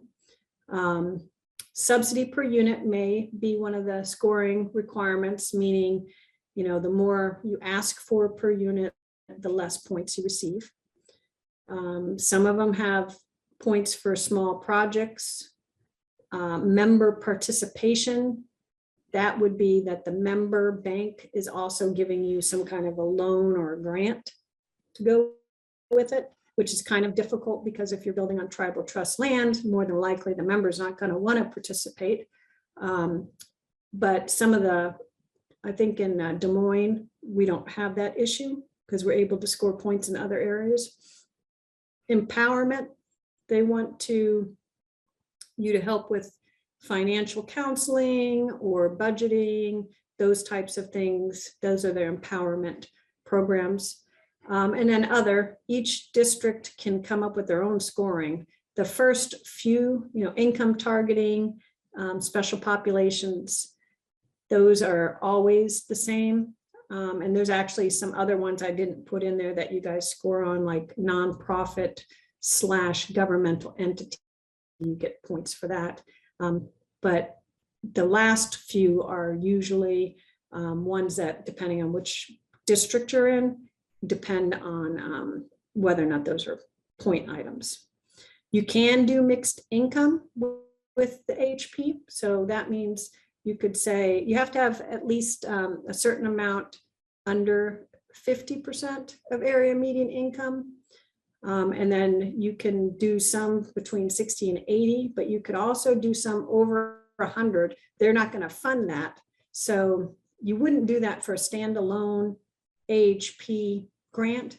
But if you were doing tax credits that were mixed income, you could certainly put these two together. You could put the AHP grant with a mixed income tax credit project as well. So here's some examples of the San Francisco Federal Home Loan Bank. They serve member banks in Arizona, California, and Nevada. Did I say that right? Is it Nevada or Nevada? But normally I say it wrong. And I try so hard to say it correctly, and then I forget and I say it wrong again. But so in 2022, San Francisco awarded 39 projects, $32 million. So almost $1 million a project. The round was March 10th and they announced June 24th. So they're pretty quick about turning it around. You could ask for up to $1 million per project. And the maximum subsidy per member, that's the bank. So remember, the bank can only have so many.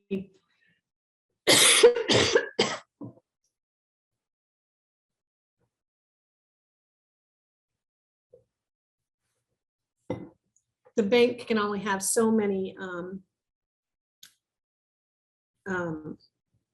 members that they help, you know.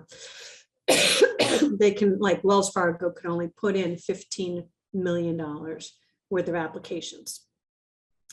And it says 2022 subsidy available 11.5 million. So I think I did something that I said not to do to other people. I think that might be old information from a different slide, because obviously in 2022, there was $32 million available in AHP funding. So ignore that last bullet point. I'm not sure where that 11.5 million came from. The other great thing about the Federal Home Loan Bank is they have other stuff that, that they help with. So each bank has a website and you can go on there and figure out exactly what they have. But I pulled up San Francisco for you. The workforce, they have this thing called WISH, something to do with the Workforce Initiative Subsidy for Home Ownership. And they provide down payment assistance. So this is separate from the AHP. So the AHP you can apply for, but let's say you didn't apply for it. You could also try and work with your bank, make sure they're a Federal Home Loan Bank member. They may not know that they're eligible to use these types of programs. You'd educate them and say, hey, did you know you can help with down payment assistance, this, that, and the other? And then there's these programs that they can help you with. Your banker might not know about it, but somebody within the bank should. So you can help your homeowners again for this. And then the AHEAD appears to be a economic development type tool. And it also talks about creating and preserving jobs.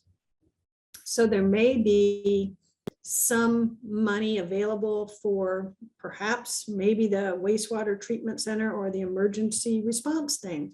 You don't know if you don't ask. So, it's only 1.5 million. So I don't know how much you're able to get for each project. I don't know if it's fully used, but you can certainly go on the Federal Home Loan Bank San Francisco and look at that idea and see if maybe talk to your banker and see if there's any money available for that. There is usually a rule book associated with these things, so you can do a little research and see if that would be something that you could use for your project. Every little bit helps, right? They also have lending programs, might not be as important to you, but they do have low interest rate loans to the extent that that makes sense. And the CIP appears to be with housing, and then the ACE appears to do with economic development. And then here's an example of some of the programs that the Dallas Bank has. So if you're in New Mexico, they have the AHP, they have HELP, Homebuyer Equity Leverage Partnership. And that's the down payment and closing cost assistance. That's for first-time home buyers. And then they have the SNAP, which is rehabilitation for owner occupied or special needs occupied. And then they have Haven, which is for veterans. Not sure how they got Haven out of that. Housing assistance, HA, veterans, VEN. I don't know. They must have somehow they got that.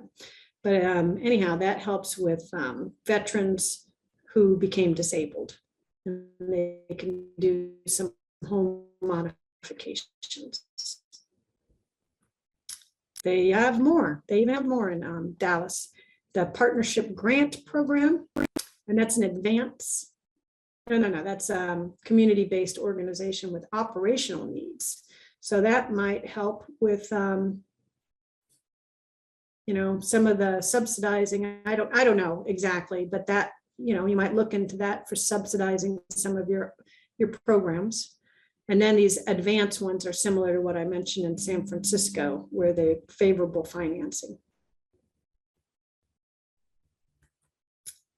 So for various ones, you've got Des Moines, is usually due in June. They only go up to $750,000 or $40,000 per unit. Dallas is usually due in May, and they go up to $750,000 or up to $40,000 per unit. Topeka will go to $1 million or up to $75,000 per unit. And San Francisco goes up to $1.25 million per project, but they didn't have a unit amount listed, and those are usually due in March. So as you can see from these dollar amounts, you could theoretically have it as a standalone if you had a $250,000. Well, let's see. The only one you could really do as a standalone would be San Francisco, because it's a per project limit. So they're not really worried about your housing costs.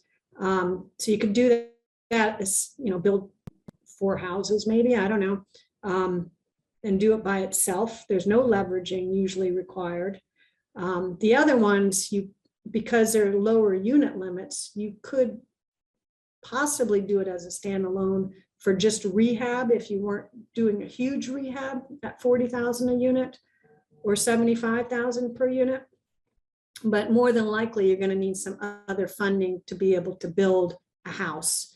You're not going to be able to build it for that low of an amount. So you're going to have to either put this AHP money with tax credits, with ICDBG, IHBG, NAHASDA, something is going to have to go with this program to be able to build new units, unless you're in San Francisco and you just build a couple.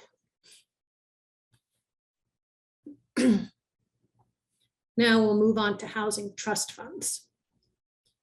So housing trust funds, these are kind of complicated too, because they have what's called the National Housing Trust Fund, but they also have state housing trust funds and even local, like city housing trust funds.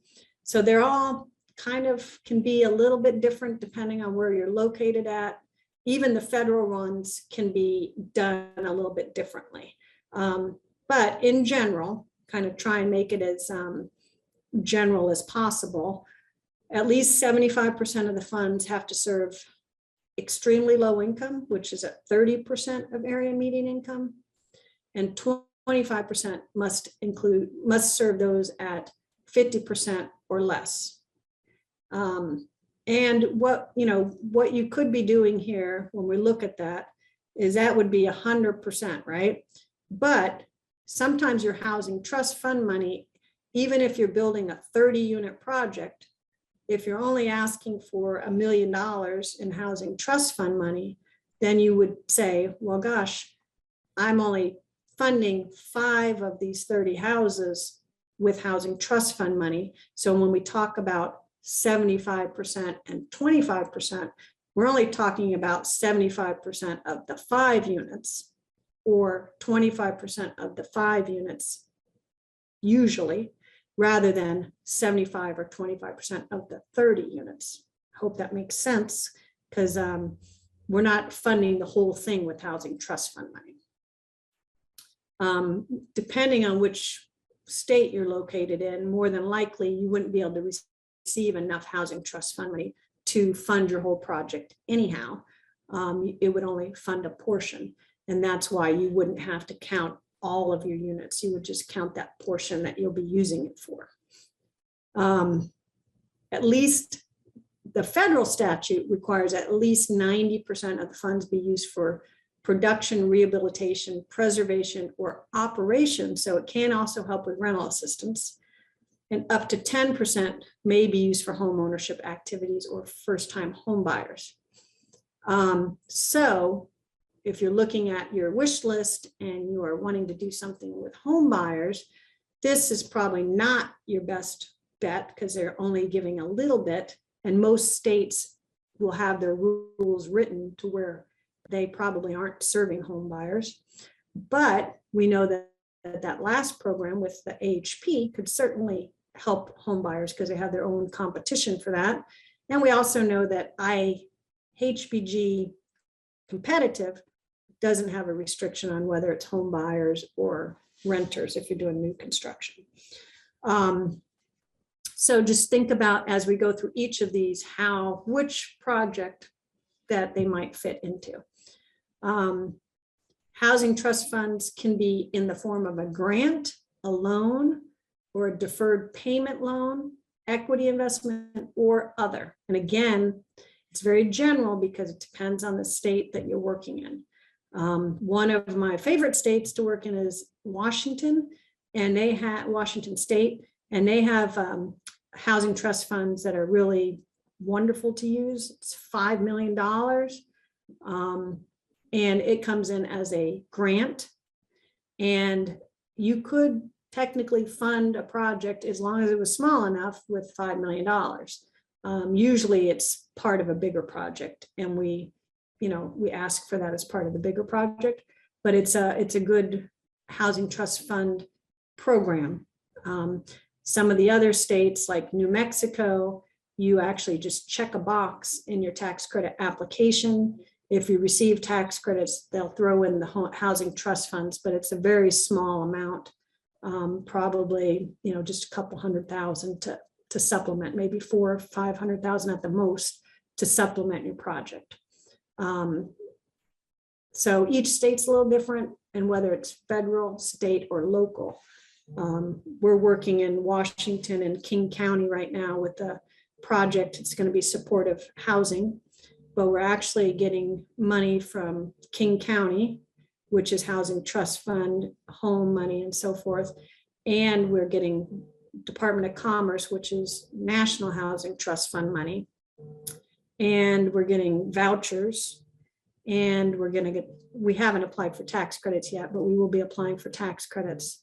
So that project will be fully funded with not only bricks and sticks, but also with the operational subsidy through these funds. And they're all kind of these housing trust fund type money.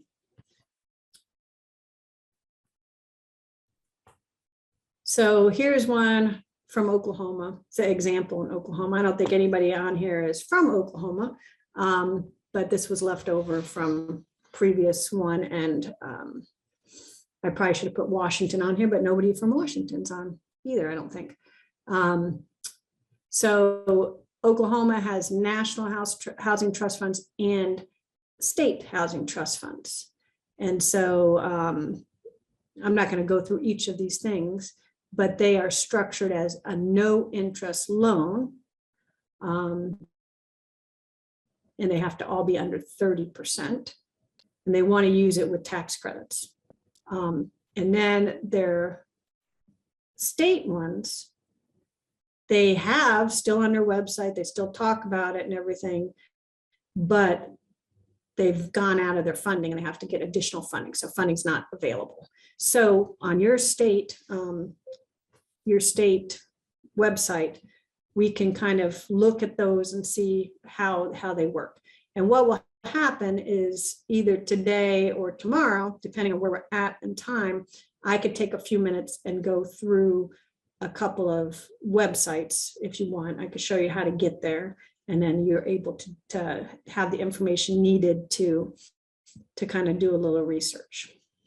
It's kind of impossible for me to do the research on every single state, every single city, every single county, you know, and be prepared to have this webinar, but I can give you the tools how to give you the information so that you can look at it yourself. Other one that's administered by the states, usually California has home money.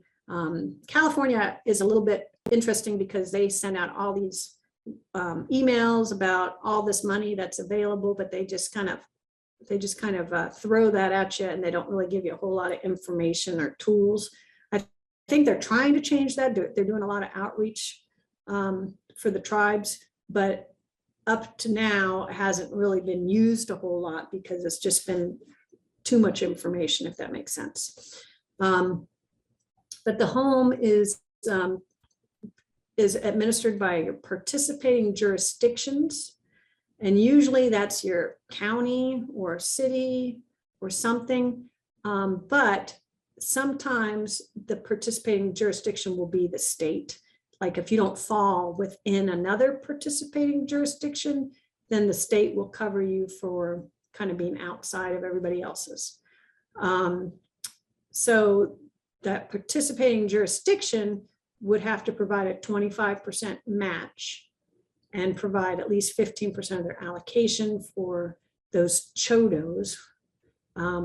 See, again, that ICDBG CHODO and this CHODO, I think that just comes from these old HUD programs, and it wasn't really well thought out for the ICDBG program. But this is a HUD program, and you're able to use it for many things. Again, depending on who's giving it to you, will have their own set of rules. In New Mexico, again, as an example, you check a box in your application. You can get housing trust fund money and home money and tax credits all in the same application, but it's a very small amount of home money. I think home's even less than housing trust fund. So you just get a little bit. And the problem with just getting a little bit is a lot of times you're getting a little bit of money, but you still got all the compliance requirements that go along with it. So you don't mind having compliance requirements if they're giving you a good amount of money, or you're absolutely desperate and need that money. But if they're just giving you a couple $100,000 and you know, you can get that money from somewhere else, or you're able to put your own money in, that's the time where I say, you know, not all free money is the best money. It is certainly, we've used this. We have projects right now that are closing with home money and housing trust fund money, but it really is just dependent on how many hoops you want to jump through and for how much money. And depending on whether or not if it's a grant, you might be willing to jump through a few more hoops. If it's a loan, it might not be worth it to you. Deferred payment loan just means it's a loan, but you don't have to pay anything on it. And ideally, it might be forgiven at the end of the term. I haven't seen it come in as an equity investment. I've only seen it as a grant or a loan or a deferred payment loan.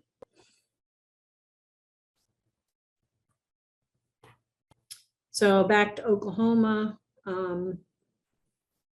So OFA, which is Oklahoma Housing Finance Agency, provides grants to nonprofit organizations, or I'm not going to read all these, tribal governments is in there.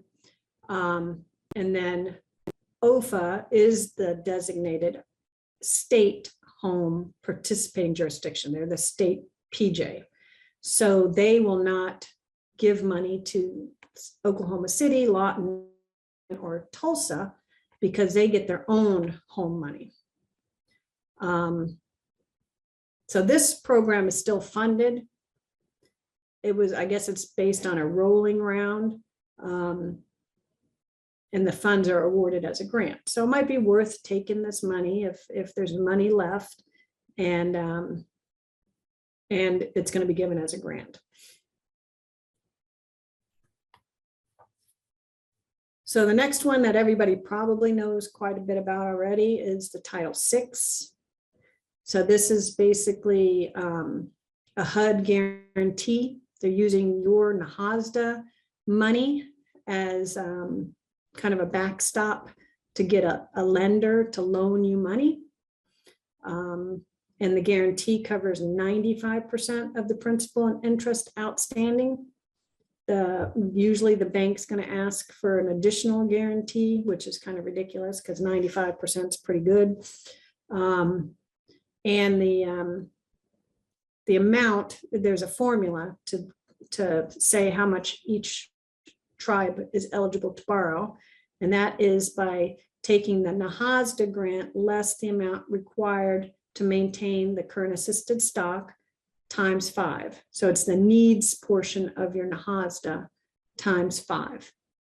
That's the most money that you can borrow. And you have to evidence the financial capacity to repay the loan. Even though it's guaranteed, they don't want to rely on that guarantee. They want to rely on the ability of you to be able to repay that loan in order to lend. And what we see with this Title VI is sometimes it helps with, I mean, we've seen people get Title VI just to fund their projects. And that's fine, but that's a loan, you have to pay it back. So ideally, you know, you get as little of a loan as possible and find free money, albeit with complete back, and hopefully pay off that Title VI loan. But what we have seen is Title VI used as kind of a timing component, or you know, if you're going to have to put money into a project, or you're going to have to leverage money, or let's say you are doing a tax credit project and you're having to put money in to get to a closing before the investor puts any money in, and you're stretched a little thin, or you know, you have to put in a certain amount before anybody else puts an amount. Sometimes that Title VI loan is a good thing to have, just to draw on in case there's a timing issue with the funds. But it doesn't necessarily have to be a long-term commitment that you keep for 30 years. It could be something that you've used just for construction financing, or just timing-wise, just to have it. So we have seen these leveraged in with some of these other programs before.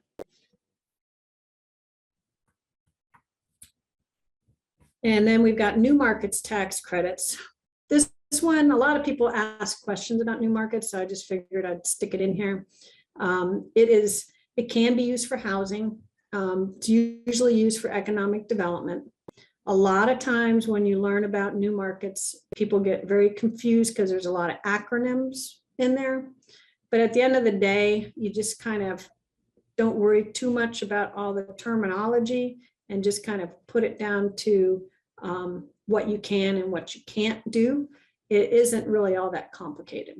So, and I say that with a grain of salt because there's a lot of attorneys and accountants involved in new markets tax credit project. So it is kind of complicated, but as long as you have a good team around you, then it doesn't have to be so complicated.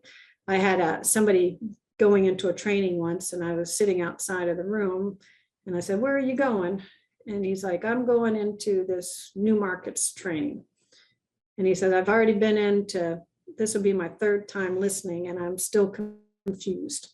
And I spent about 20 minutes with him and said, "Okay, you're confused because of these acronyms.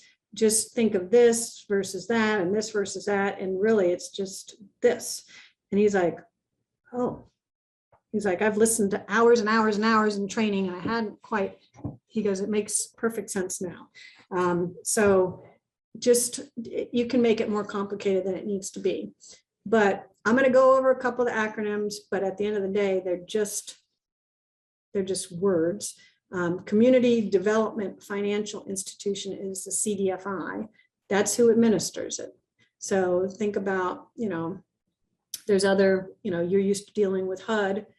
That's an acronym. So this is who administers it. And then new markets provide a credit against federal income taxes for investors that make qualified equity investments. So that is just basically the money that they're putting in. In certified financial intermediaries called community development entities. That is basically the mechanism that, so the tax credits are allocated to this group. So those are the people that you want to give you the money, basically. So new market tax credits are awarded to these entities, not to individuals or businesses. So you as a tribe could theoretically apply to the CDFI fund for new market tax credits, but more than likely what you will do is find somebody that's already got these tax credits and see if they could give you some of them. And that would be the community development entity, CDE, and see if they can give you some means see if they can give you a QEI, an investment in your project. The CDE, the guy that's got the credits, uses the proceeds of these investments, QEIs, to make investments into QLICs, which are basically your project. So, so basically the people that have the money are the CDEs, the money is this QEI, and your project is what they call the QLIC.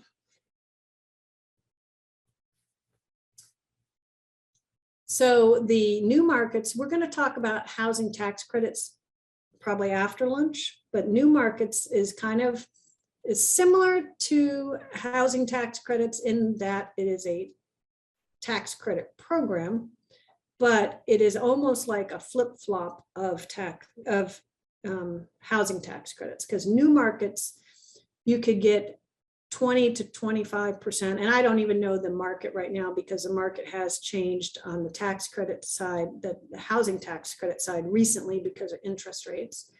But I'm not sure how it's changed on the new markets tax credit side.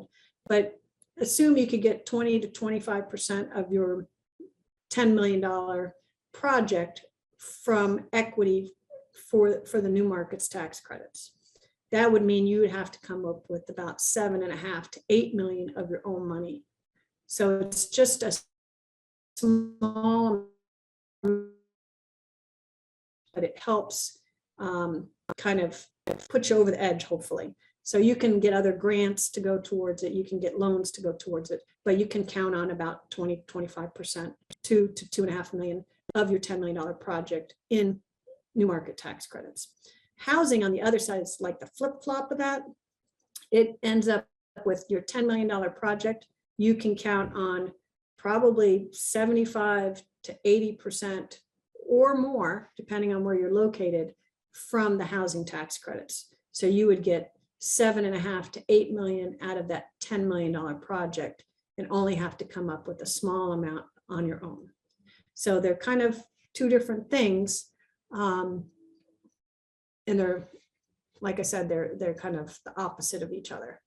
The new market tax credit program is helping with investment in low-income communities. So it is based, you would be able to put your project in a low-income community. And they're usually, you can find them on a map. There's a New Market program, mapping program, and you'll be able to see, oh, I want to build a gas station on the corner here.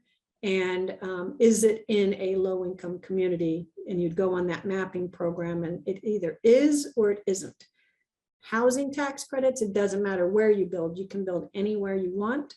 You have incentives for building in certain areas, but you can still build anywhere. Whereas New Markets is a little different. You can only build in these low-income census tracts. There are exceptions to that rule, but primarily that's where you need to be building. Those low-income communities are census tracts where the poverty rate is at least 20%, where the median family income does not exceed 80%, or where the median family income does not exceed 85% if it's in a high migration or rural county, and where the census tract has a population of less than 2,000 is contained with a federally designated empowerment zone and is contiguous to at least one other LIC. So that all sounds very complicated, but what really happens is you go on this mapping program and you look it up and you're either in there or you're not in there. So that kind of takes away that complication of it. So here's an example in Maine. Can't really read it, but the red is severe distress area, and it would be eligible as same as the cream color, I guess, is also eligible. The gray, dark gray that's up to the left is not eligible. So if you had a project, you would say, am I eligible or am I not eligible? And this would help you.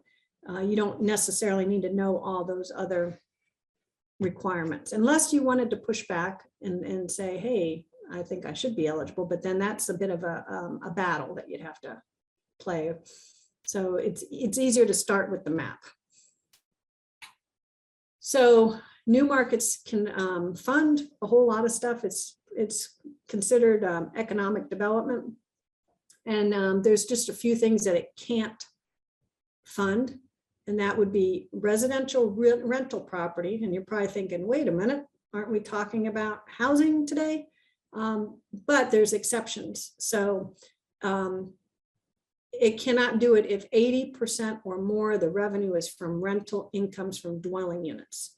So if you recall from the first few slides, we talked about mixed use. So it could fund that mixed use project as long as less than 80% is from your rental income from your dwelling units. It could also fund like a congregate care facility where you're getting income from Medicare, Medicaid, those types of things, medical type items, nursing home type project. So those are things that can be done in rental. And that's why I brought it up. If your wish list includes some kind of mixed use development or supportive housing somewhat, because at the end of the day, if your housing project is primarily low income, you're better off going to low income housing tax credits. But if your housing project is something different than that, then you could use New Markets tax credits. You're going to get much more money from the low income side than you would from the New Market side. But perhaps you're doing something that you don't want to have 100% low income, or you're doing other things, and that's why this would make sense. You cannot do golf courses, racetracks, gambling facilities, certain farming businesses, country clubs, massage parlors, hot tub facilities, suntan facilities, or liquor stores. So anywhere you're going to have fun at, remember, you can't use New Markets tax credits. This is structured as a loan with interest-only payments for 7 years.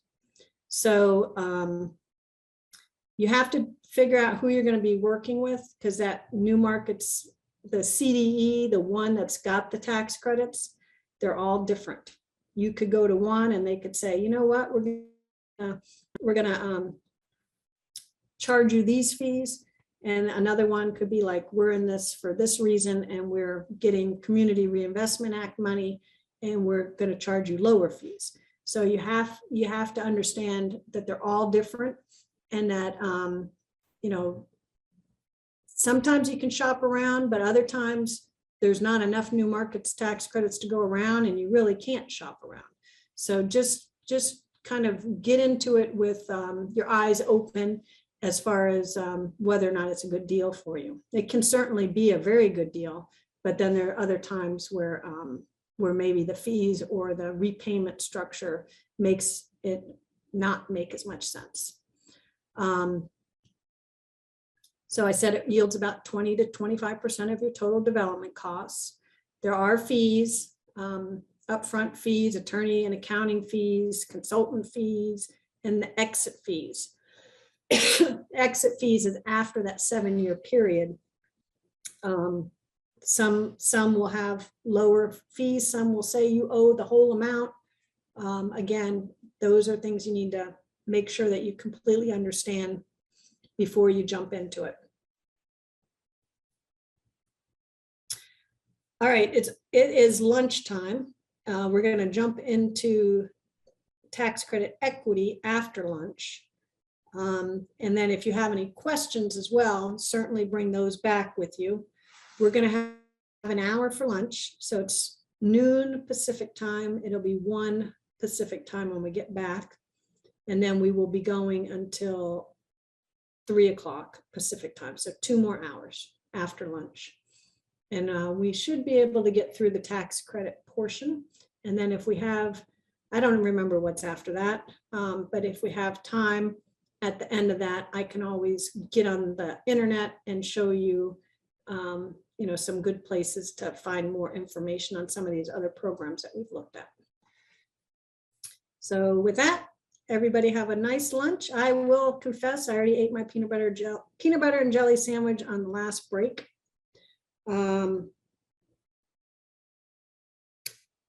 Somebody did ask a question and said, could you clarify what a competitive IHBG competitive score is? Let me look into that. I think it's going to be 93, 94, but there may be something on Code Talk. Let me go look and see if they did like they did the year before, where they talked about the scores. And I'll answer that when we get back. And everybody have a good lunch and let me know when you're back. Thanks. Back. Oops. Is anybody else back? I see a couple of you.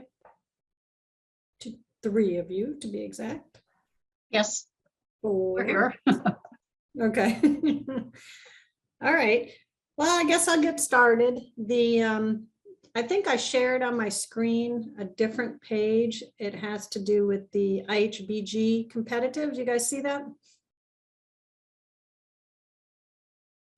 Yes, we see it. Okay, great.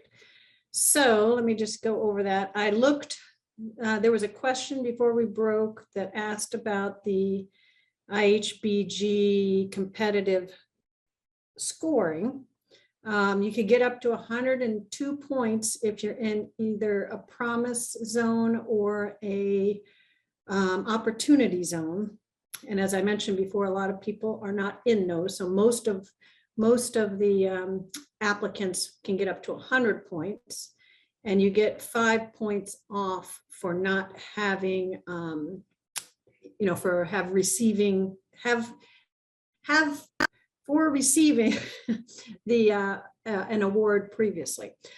I did not see anything on 2021, so I've shared with you, and if I can find it on my page here, there it is.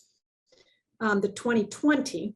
I do know of somebody in 2021 that did not receive an award and they had 91 points. So I would say it is just as competitive or more competitive now than it was. Let me block off this little, see, everything's in front of my screen, so I can't really read it, but so it shows you that the points, the lowest amount of points was somewhere between 26 and 50 points, and the highest amount was 100 points of the applications received, and or in that range at least. The majority of them were between 75 and 100 points. There were 9 that were between 91 and 93. Okay, 9 funded ones that were between 91 and 93 points. 6 between 94 and 96, and 9 between 97 and 100. So it is very competitive. I will brag just once and say that we had an application in there and we received 100 points out of 100. So we were one of those 9. I don't know how many other ones received 100 points.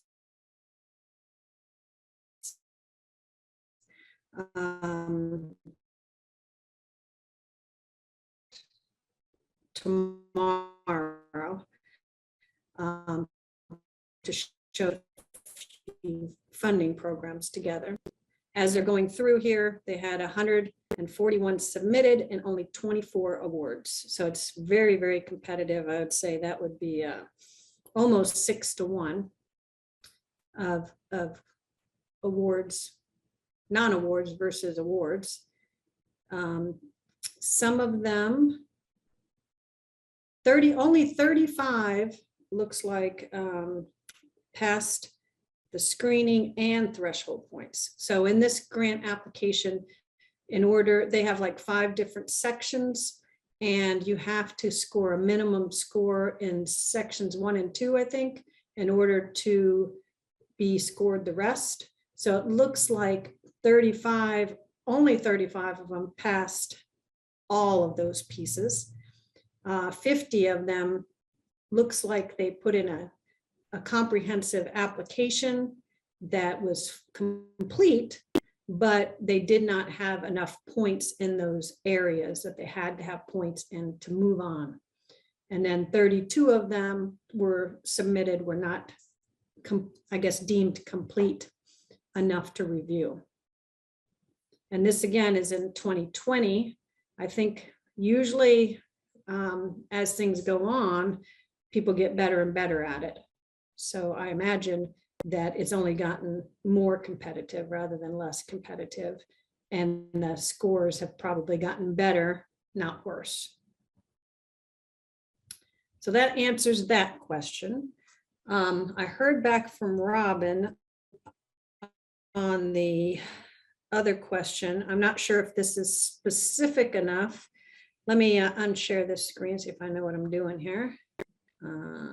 Stop. And then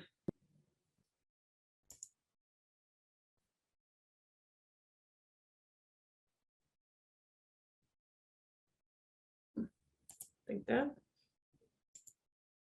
that should be back to the original presentation. Is that correct? Everybody see that? Yep, we do. Yay. All right, now I just got to find myself again, because as I'm clicking all these things, I disappeared, and I have to at least see that I'm talking to somebody, even if it's just me talking to myself in the mirror here. So let me see if I can find me again. There I am. Hey, how you doing, me? So anyhow, Robin said that for ARPA and CARES, it's for CARES, end of 2022 for CARES Act money and expense was supposed to be incurred by 12/31/2022. 2021. So I guess that would be the obligation, and then spent by 9/30/2022. So when she said end of 2022, she meant fiscal year 2022. The ARPA is a bit more convoluted because that one has different departments overseeing the funds. And I guess the deadlines were set by the different departments. I can try and get her to hone in a little bit, but she said like HUD has their own definition of when the ARPA funds have to be spent. BIA has theirs, IHS has theirs. I think DOJ might have got some, they all have theirs. I'll ask her and see if she comes back with anything. What about the HUD ARPA? Because I'm assuming those are the ones you're mostly concerned about, the HUD ARPA. Actually, no, it's the Treasury ARPA that was allocated to housing. Right, but I think, so it's Treasury, but I think HUD is overseeing the Treasury funds. Oh, I'm not sure about that because this is the money we definitely got from the Treasury. Okay, let me ask her on our next break. I'll ask her. She could probably answer you right away, but Okay. again, she's not on here and I want to make sure that I phrase it correctly. So, so the CARES Act, we've kind of got an answer on. We're still waiting on ARPA. ARPA funds. All right. And if she doesn't have an answer, I can always research it and get back to you. But I was hoping she had a quick answer. So not that I'm lazy, I'm just got lots of other stuff going on too, but we will definitely get you an answer. That would be great. Thanks. Okay. So let me just get my screen set back up here. There we go. All right, so now we're going to get into the tax credit equity. I forgot to put one more thing in my little chat box. Okay. And this one, I was thinking about this on our break before I get into tax credit equity. The new markets tax credit, Kim, would also help you with those couple of things that you would want to do, you know, the two examples. So you could pair your IHBG, more than likely an ICDBG and new markets tax credits to help you with those two items. Again, new markets only give you 25%, but if you are, you know, if it's a big enough project and you are still missing some funds, that could be a way to kind of pair all those together to help you with that wastewater treatment center and the emergency services. So now we're in the tax credit equity. So one thing when we talk about programs pairing together, oddly enough, the two programs that can't pair together are low-income housing tax credit and new markets tax credits. If you had what was called historic tax credits, you could put those on either of the programs. Solar tax credits can go on either program, but those two programs, new markets and low-income housing, do not pair together. Pretty much everything else, I think, will pair with any of the other programs. So housing tax credits, this is the largest way to finance affordable housing. They give more money to affordable housing than any other program. It's been around since 1986. It is a Treasury Department program. It's not a HUD program.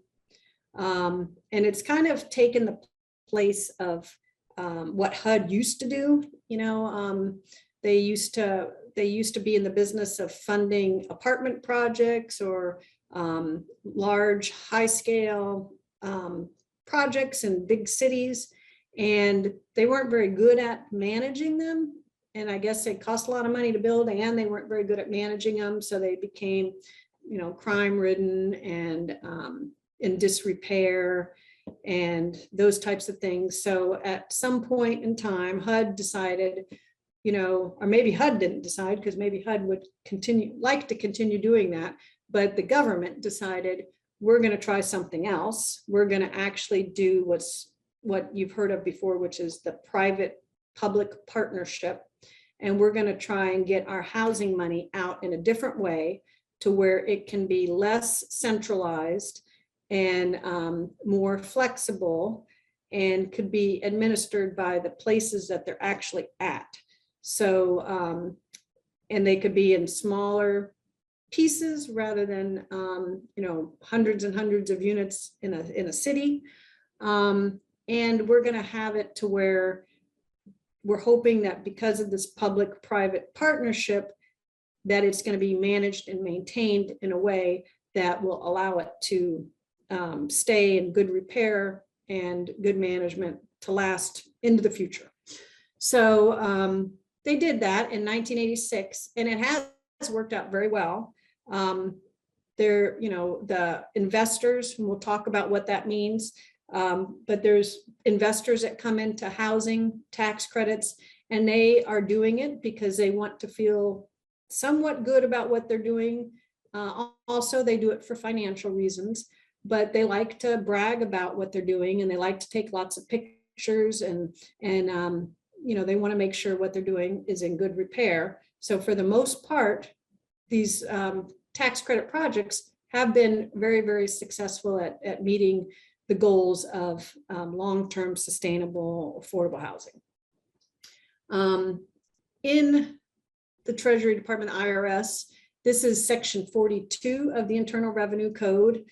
So if you had the inkling to look it up, that's where you'll find the tax credit program.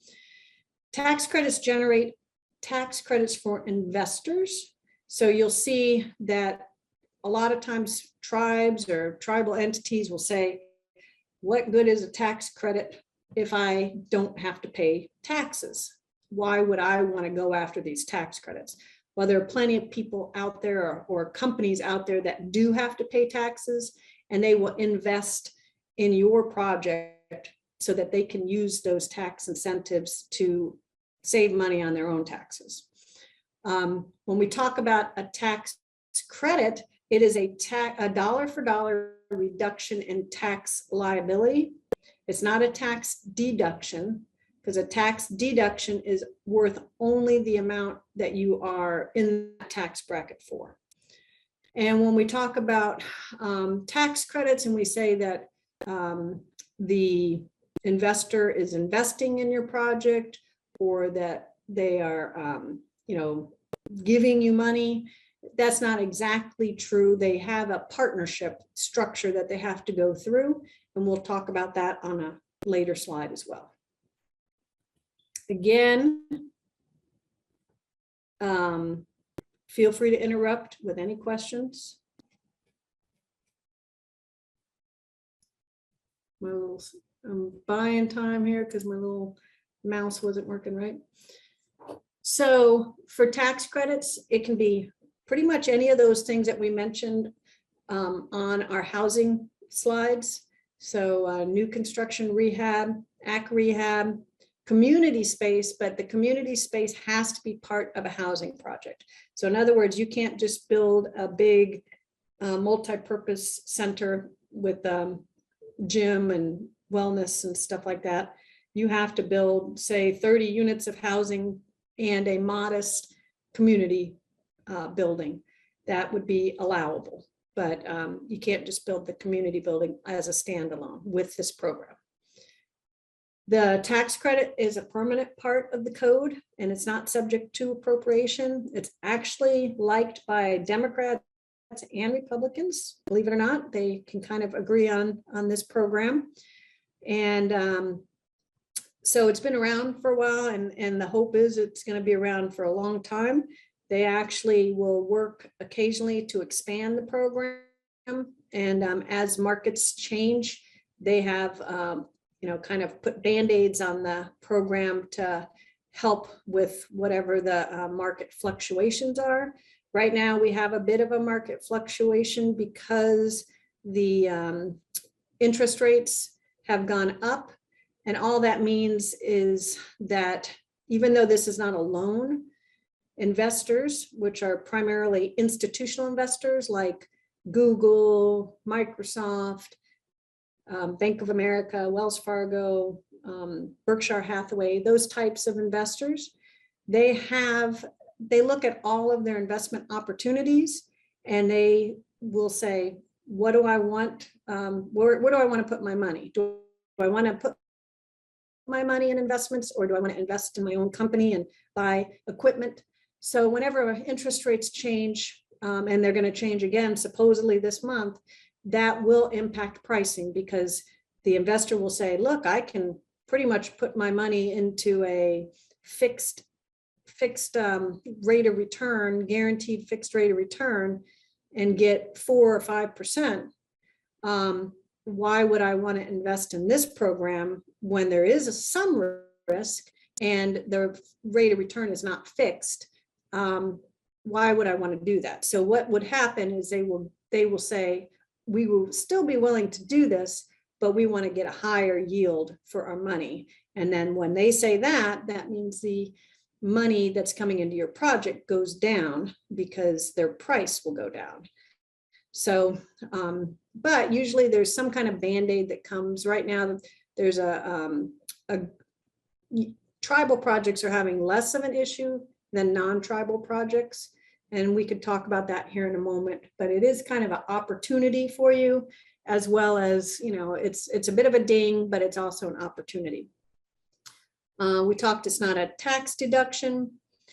The credits offset an investor's taxes over a 10-year period.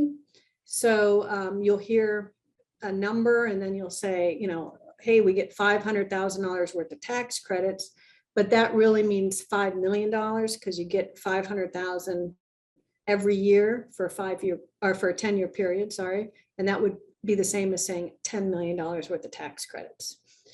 There's what's called a recapture period, and that means your compliance must be good, because you have to stay in compliance for the 15-year period. Otherwise, there's a potential of the IRS taking those credits back and you having to repay some of those funds.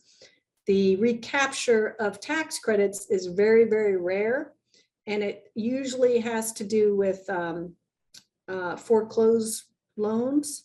And typically tribal projects do not have foreclosable loans on them, because you can't get loans from banks usually if you're on trust land, or it's very difficult to get that. So usually you don't have foreclosable debt on these projects, and your recapture risk is less, much less than anybody else. And the recapture rate before COVID, I haven't done an analysis since COVID, because I imagine there's issues that have popped up with that, but before COVID was less than 0.5% of all the projects since 1986 had been recaptured. So it's a very, very safe program, and there's a whole lot that can be done before you get to that point where the tax credits could be recaptured.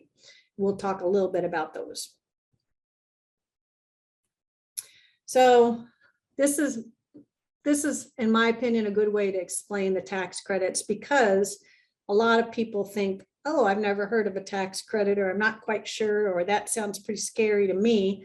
But in reality, most everybody has heard of a tax credit. You just don't remember or didn't realize it was kind of the same type of thing. So even though this is an old tax form, it's spelled out pretty well here. This is page 2 of the 1040. And page 1, you just kind of added up your income, and then you flipped it over to page 2, put that number there. So if you had $100,000 worth of income, that would be on that top line. Then you would get your deductions, and that could either be itemized deduction or a standard deduction. And you would deduct that from your income. So if you had $100,000 worth of income and you had $25,000 worth of deductions, now you have $75,000 worth of taxable income. When I talk about deductions, I mean exemptions and deductions. So those line 40 and 42, we're assuming we have $25,000 worth of those types of deductions. So now we're at taxable income, line 43, 75,000.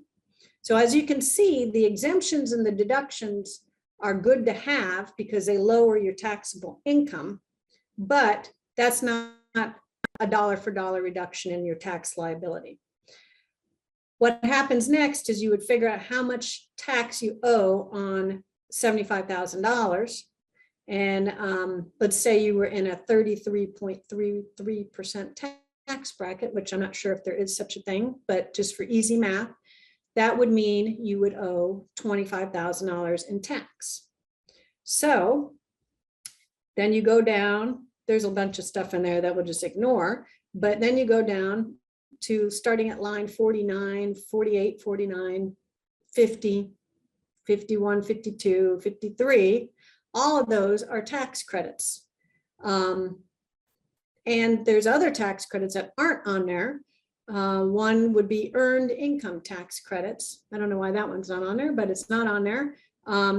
But most of us have heard of some of these tax credits: child tax credits, retirement tax credits, education, child care tax credits, earned income tax credits, energy efficient tax credits.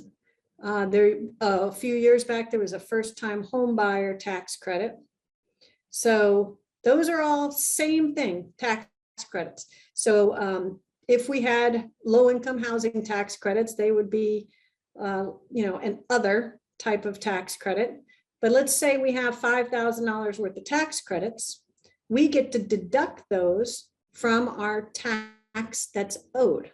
So we owed $25,000. Now, if we have $5,000 in tax credits, we only owe $20,000. Or if we already paid our $25,000, we would get a $5,000 refund. So those tax credits, each one, so hopefully that anybody. I don't know, I'm kind of geeky about it, so to me that helps make it make sense. Money that you're getting on tax credits instead of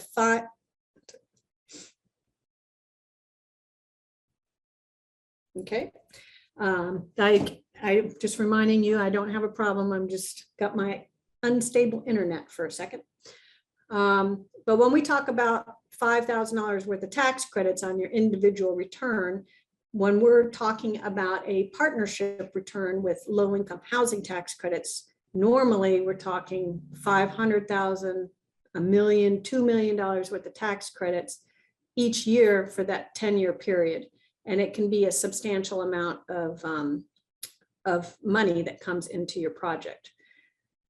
So how do we get these tax credits? We have to apply through your state allocating agency. So Arizona Department of Housing. California is called California Tax Credit Allocation Committee, I think. New Mexico is New Mexico Mortgage Finance Authority. They are your state agencies that are in charge of at least the tax credits, and sometimes they're in charge of some of these other soft financing programs like Housing Trust Fund and Home. Sometimes there's an extra agency. So Arizona pretty much and New Mexico are in charge of all their own programs, I believe. California has also Housing and Community Development that has a whole bunch of funds. They have a whole bunch of funds and a whole bunch of different entities and agencies. So they're a little harder to track. But you get on the email lists and they can send you information from these state agencies about deadlines and availability of funds and rule books and stuff like that. So the tax credits usually funds 80%, and we say or more of project costs, because it depends on the state. And so California at the moment has this huge leveraging, it's not even a requirement, but it is a competitive advantage. So when you apply in California, the more leverage you have, the better likelihood of being funded you have. So in California, it might not fund 80% of your costs, but they do have other financing programs you can go after to help with that. In Arizona, they have, I think lower total development cost caps, not necessarily lower, but maybe lower than what you need if you have some infrastructure and stuff that you need to do as well. But they don't have the huge leveraging requirement. It's just a small amount of leverage that you can put in.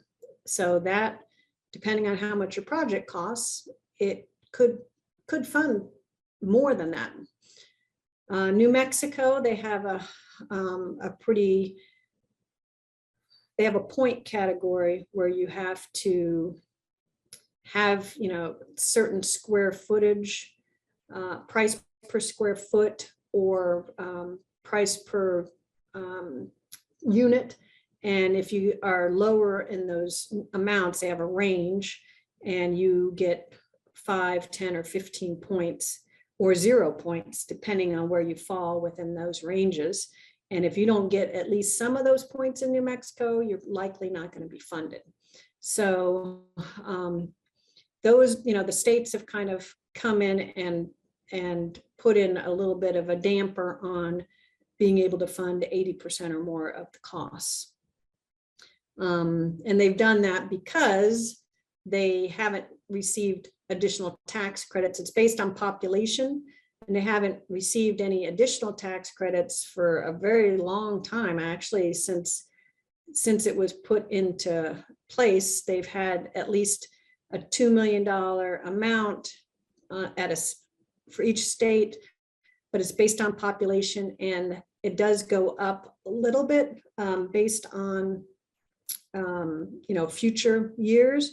But other than that, they haven't had an increase to the program, but the costs have increased so much. So the states are doing what they think needs to be done to spread the tax credits over more units and over more projects. And most of your competition for these tax credits are apartment homes rather than single family homes. So they base a lot of their numbers on their the cost to build an apartment. And usually apartments have smaller unit sizes, and they don't have as much infrastructure needs. So it's a little bit off when you compare it to tribal projects. But we try and work with the states to understand that tribal projects cost a little bit more, but it doesn't always. Sometimes it falls on deaf ears. Anyhow, I'll get back. I think that was just bullet point number 2 on this slide. So, of course, if you're going to get what we call free money, even though it doesn't have to be paid back, but it does come with restrictions. So in the restrictions, as far as income and rent, they will require you to be at no more than 60% of area median income and rent. However, the competition might require you to go lower than that. They might require you to go anywhere from 30% to 50% of area median income. California definitely does. New Mexico is not too terrible. You got to go a little bit lower, but not a lot. And then Arizona, I don't think they're too terrible either, as far as making you go way down in the rent and income levels.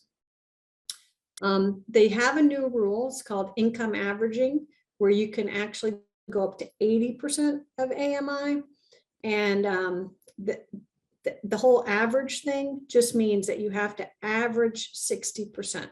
So if you have some units, let's say you have 30 units and you have 10 units at 80%, you would have to have 10 units at 40% and 10 units at 60%. That would work because you would average 60% of area median income. The problem with that is the rules are still being finalized, and they've been being finalized for 2 or 3 years. And every time they try and clarify the rule, they just make the rule more confusing. And the investors and the states haven't really embraced it. So even though you can technically ask for income averaging and receive it, more than likely, you're not going to get any support from the investment community to allow you to keep it. They're going to ask you to go back to the 60% rule. But that's supposed to change. Supposedly September is the next information that's going to come out, and hopefully they will clarify it, but more than likely they will further confuse everybody.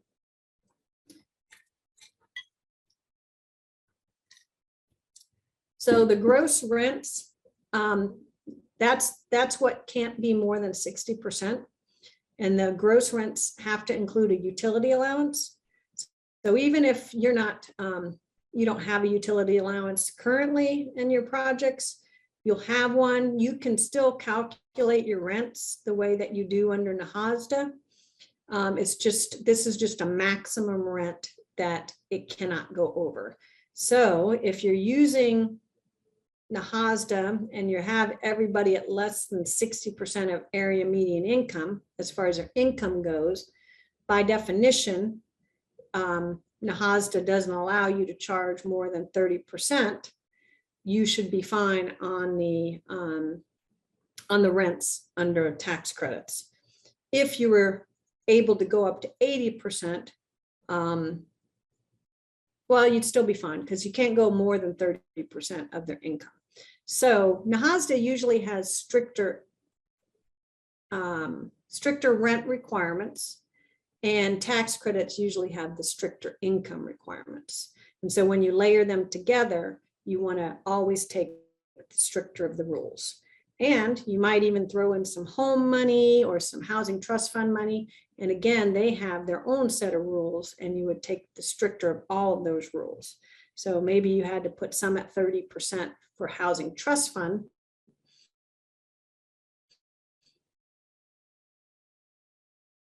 % at home, and then credits, you might have said, we're going to do them all at 60%. Well, you'd still have to do whatever those other requirements are, whatever the stricter of the rules are for those units, you would need to do those. The incomes for this program, they have to be certified at move-in, but once they've been certified, then any increases after that time will incur no penalty. So people can do better as long as it wasn't anticipated at the time that they moved in. So if they're getting a new job tomorrow and that's going to pay a lot of money, they need to tell you about that, and they may not be able to move into this unit. But if they didn't know they were getting a new job and they have been working at their old job for a while, you use that. And then if 3 months from now they decided to go out and get a different job, or they got a promotion that they didn't know about, then that's fine because it was unanticipated. So, and then anything after that initial move-in period, then they hope that people's income can go up. You might have a policy that you don't want millionaires living in your units, and that's a fine policy, but the tax credit program doesn't say millionaires can't live in your units. It's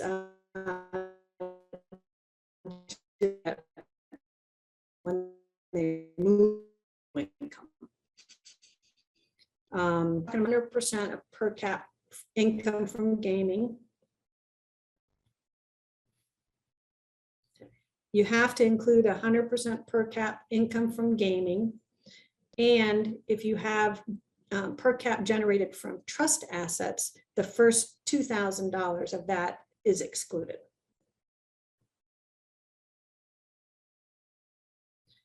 When we're talking about tax credits, there's a 15-year mandatory compliance period, which is what we call that recapture period. And also a 15-year extended use period. There's no threat of recapture after that 15 years, but there could be some penalties assessed on future applications if you are unable to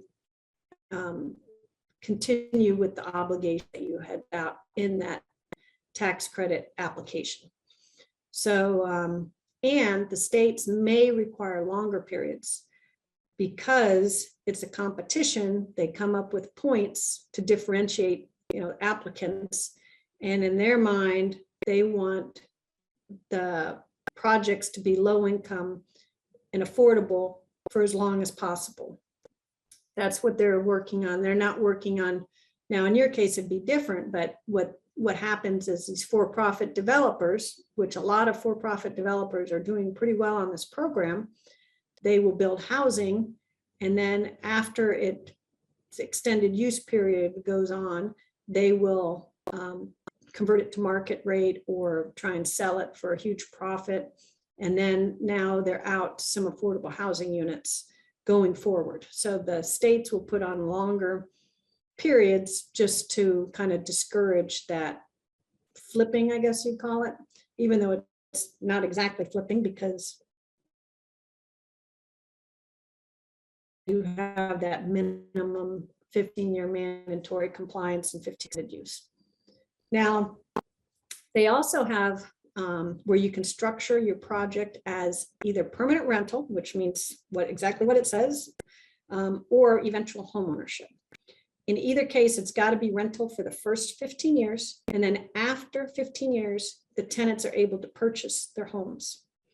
So normally you have to check that. Check a box when you apply for stuff. Sometimes the state will allow you to convert it, it just depends on the point structure and, what the states allow. But usually you have to put that in upfront. The other thing is you would want to come up with your policies and procedures to make it a successful program. And usually you have to come up with some kind of a idea of how you're going to do that at the time of application. So there's a lot of best practices out there.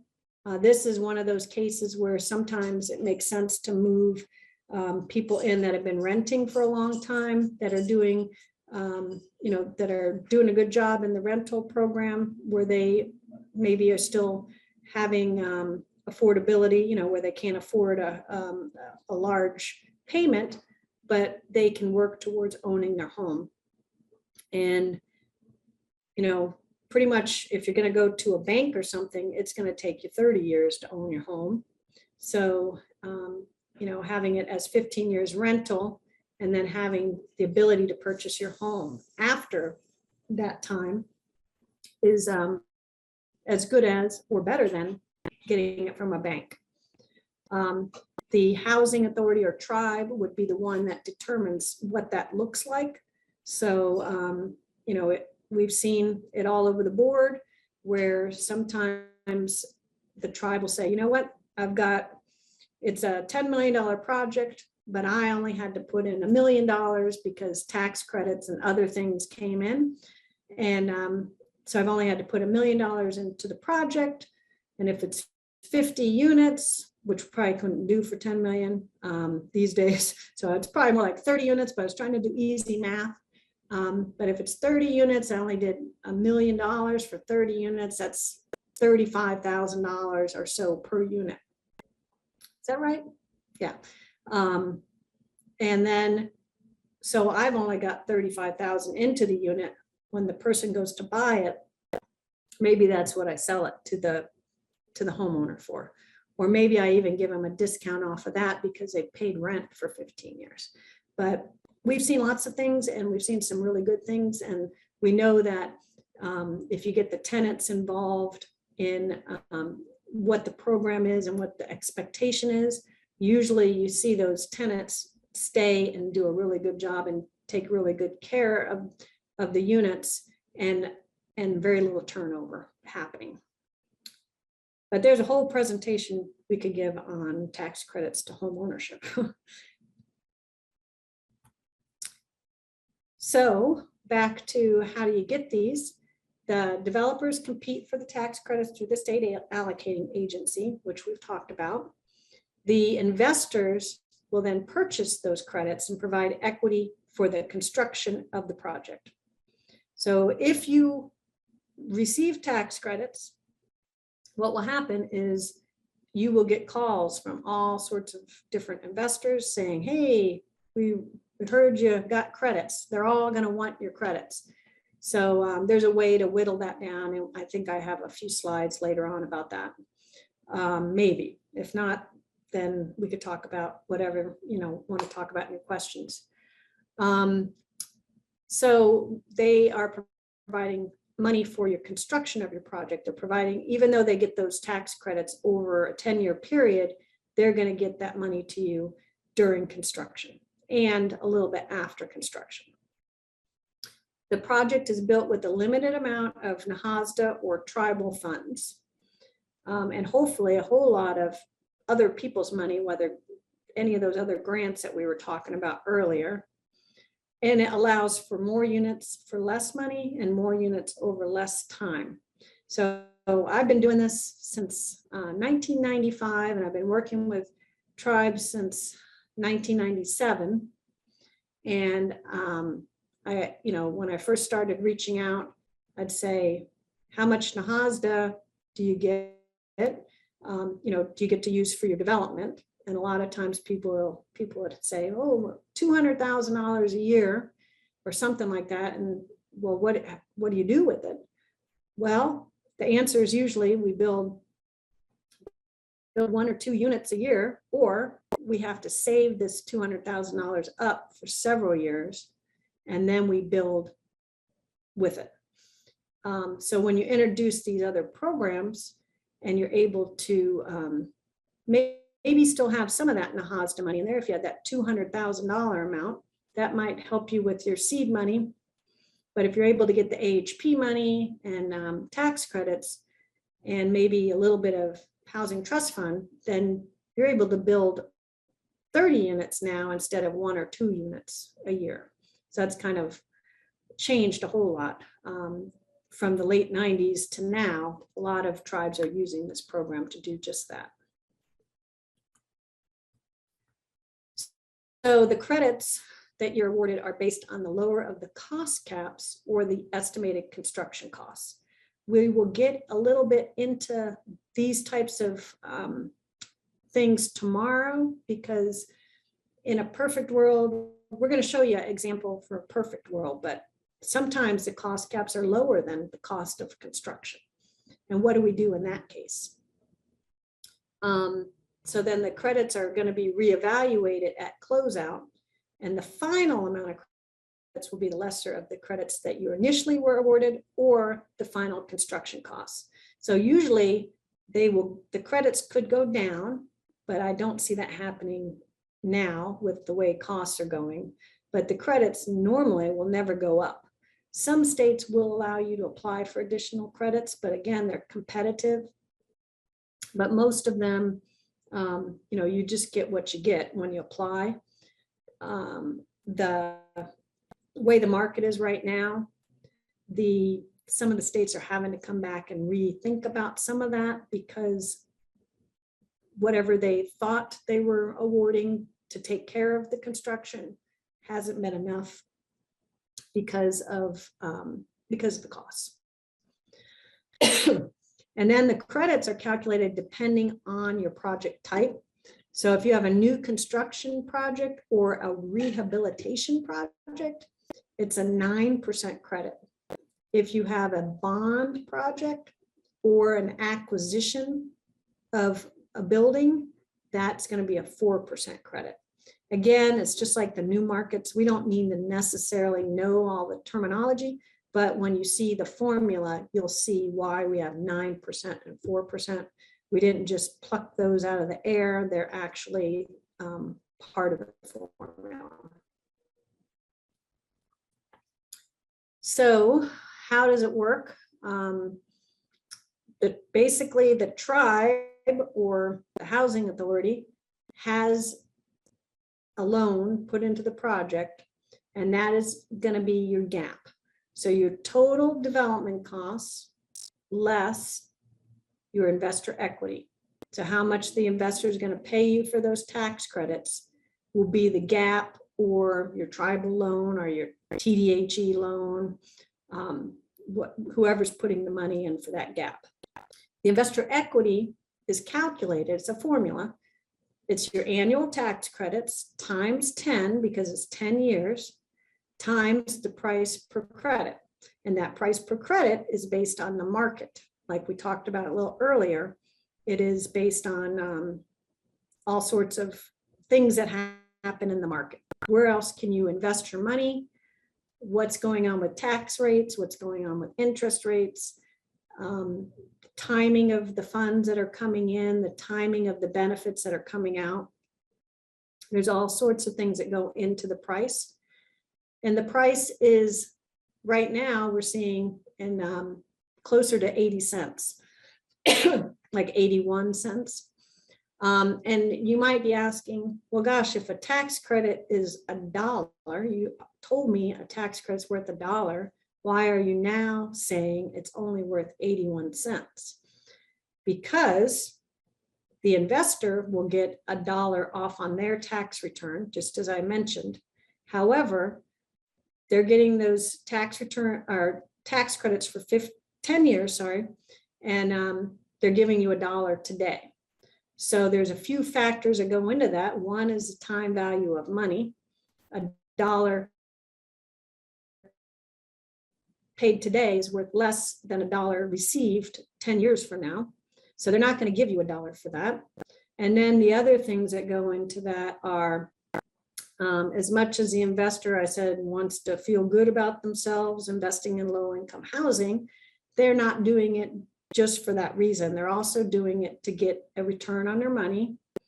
And they have shareholders that they have to report to. So it has to be an investment that makes sense. So in order to get that yield, they will come up with a price that makes sense to them.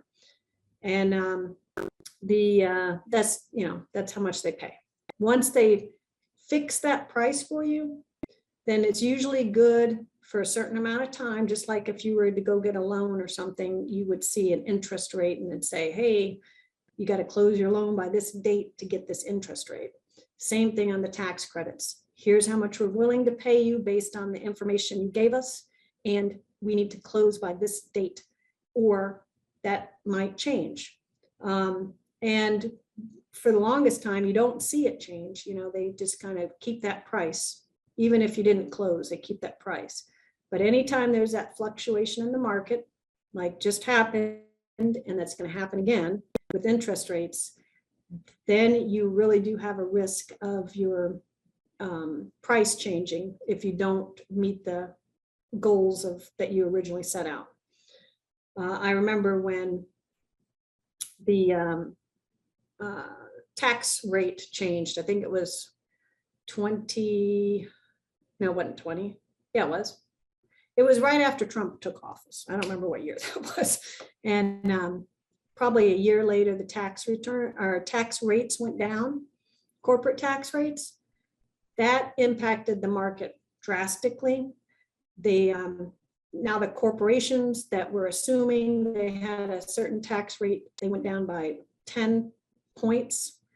And that equaled about a penny on the tax credit pricing per percentage that the tax rate went down.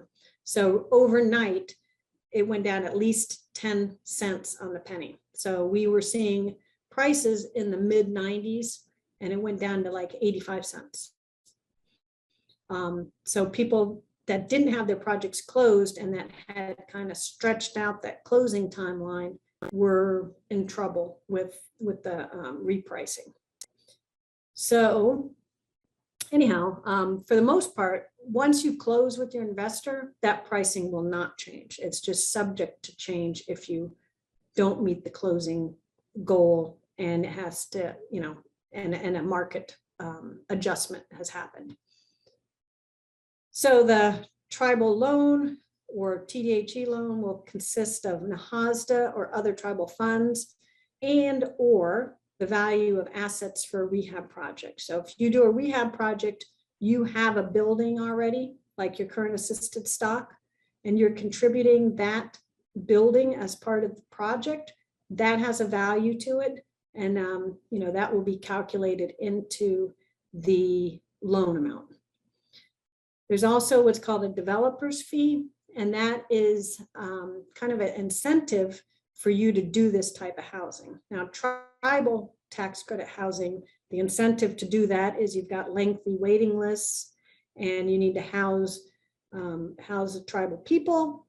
But remember, a lot of the developers are for-profit developers, and they don't have, you know, a specific group that they're trying to house. They're just building a project in the town and hoping that, well, not hoping, they're certain based on studies and stuff that people are going to move into these units and they are going to get paid a developer's fee. And usually that is, depending on which state you're in, anywhere from 10 to 18% of a project. So if it's costing about $10 million to build the project, your developer's fee could be between $1 million and $1.8 million is how much you would get for putting that project together. So you can see why a lot of for-profit developers are doing this. And then if they were able to sell that project after the 15 years, which they can't, but if they were, you can see that they would be making even more of a profit. And that's what the state agencies are trying to avoid with that extended use provision. Usually that developer's fee can be paid, well, no earlier than 3 months after the project completes rent up.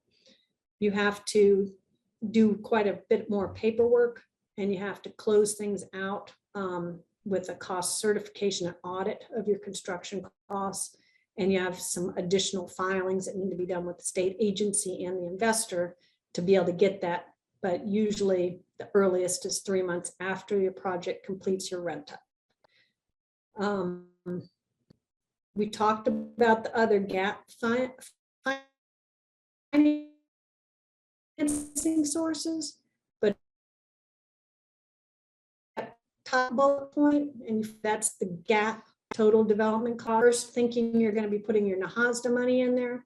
Anytime you can get the AHP, the ICDBG, home, any of that stuff, you basically are able to reduce the amount of NAHASDA, or I guess the alternative is you're able to increase the prices if, you know, your costs have gone up, you're able to cover that.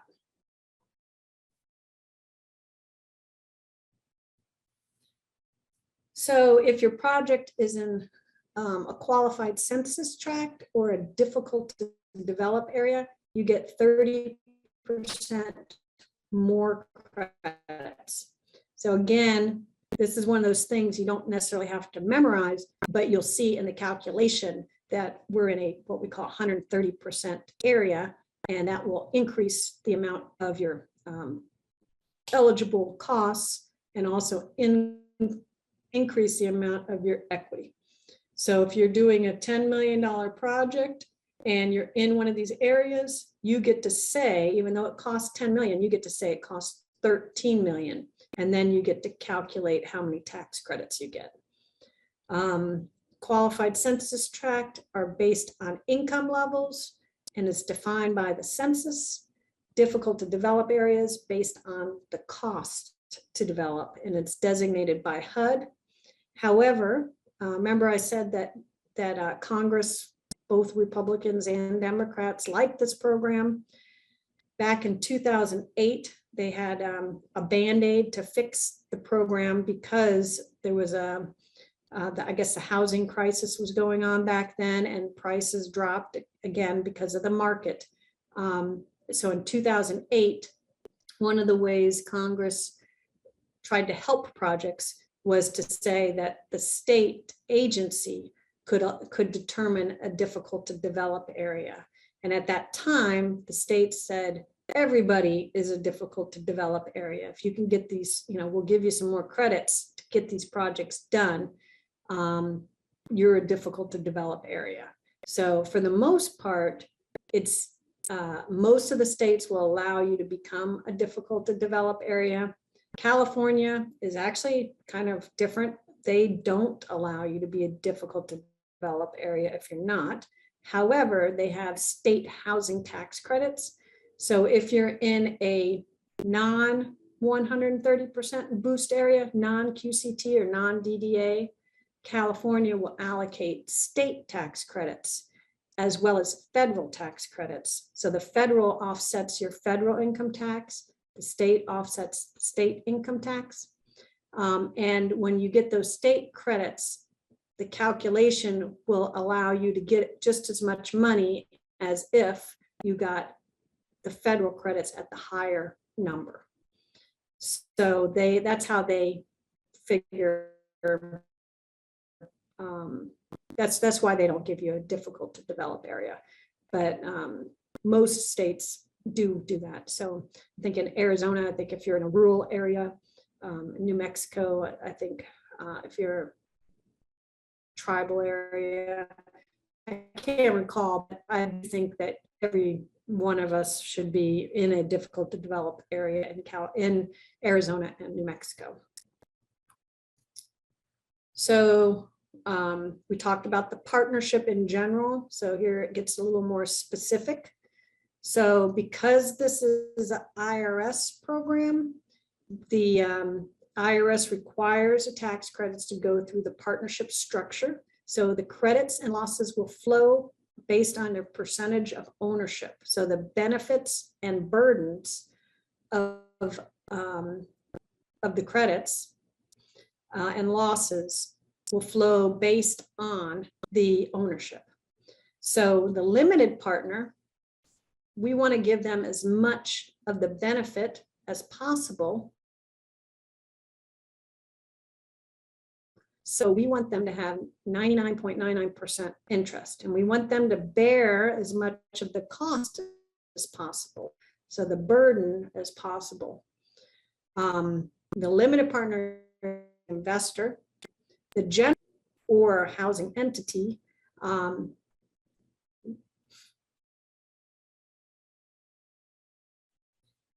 they will get a 0.01% interest. And so you might think, goodness, well, how about if we did this 50-50? We actually, the tribe should get 51% just to make sure we own the most, and the investor should get 49%. Well, technically you could do that, but again, the benefits and burdens will go with ownership. So if you did that, the tribe would have to put in 51% of the equity. So if the investor was willing to put in $10 million, now the investor is only going to be putting in $4 million something, close to $5 million, and the tribe would have to put in an additional $5 million. So you don't want that to happen. You want the investor to put in as much as possible. And then when the tax credits come out, if you own 51%, you would get 51% of the tax credits, and they are meaningless and useless to you. So you're wasting that asset that you would have. So that's why the 99.99% and 0.01% numbers came up, is because we want as much as possible to go to that limited partner investor so that we can receive as much money as possible, and so they can receive as many tax credits as possible.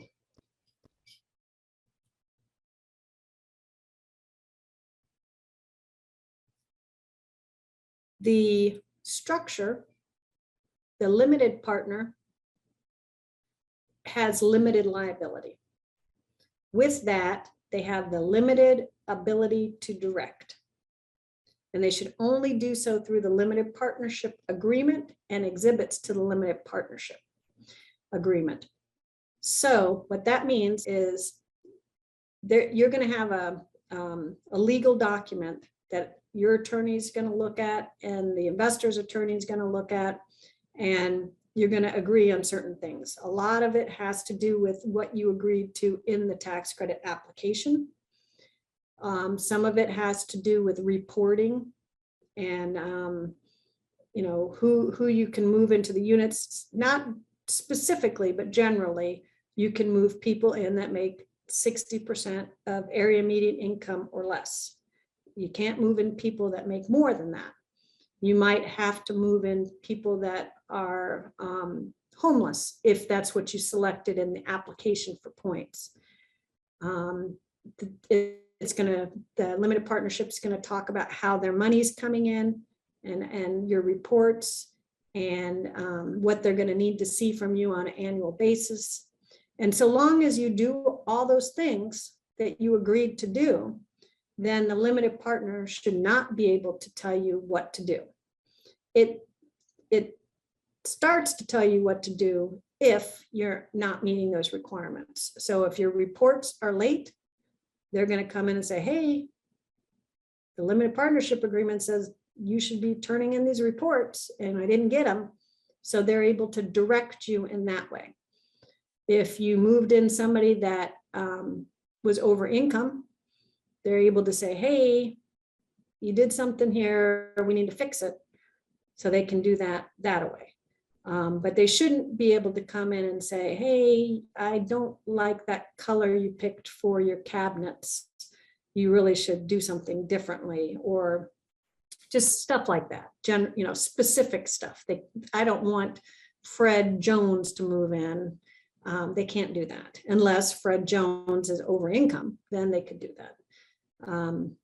So the investor also provides dollars for development only. So that goes back to the whole, if you build it, how are you going to manage it?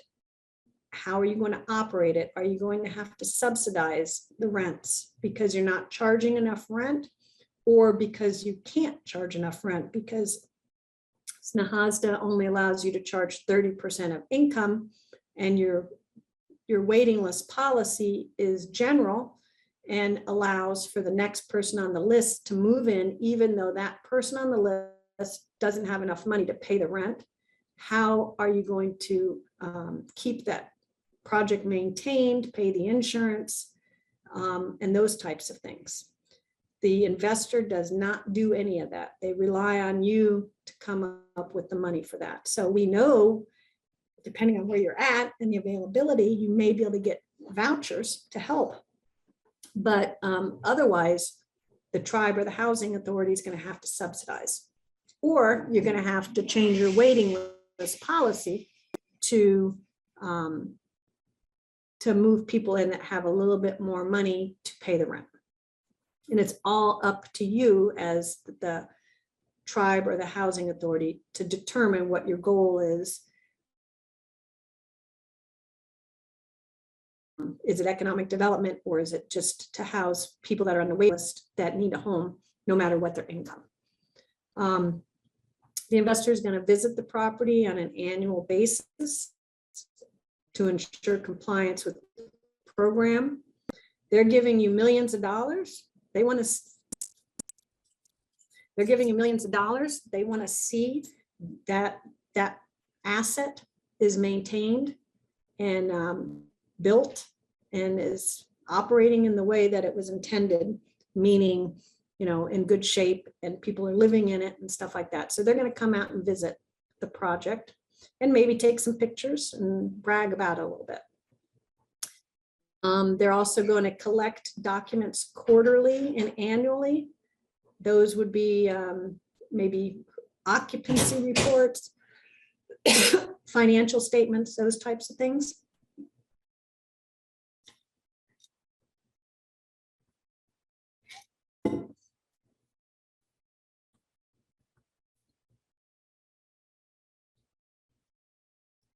And then the tribal entity is the general partner. They're the 0.01%, but they are the general partner, the managing partner, the decision maker.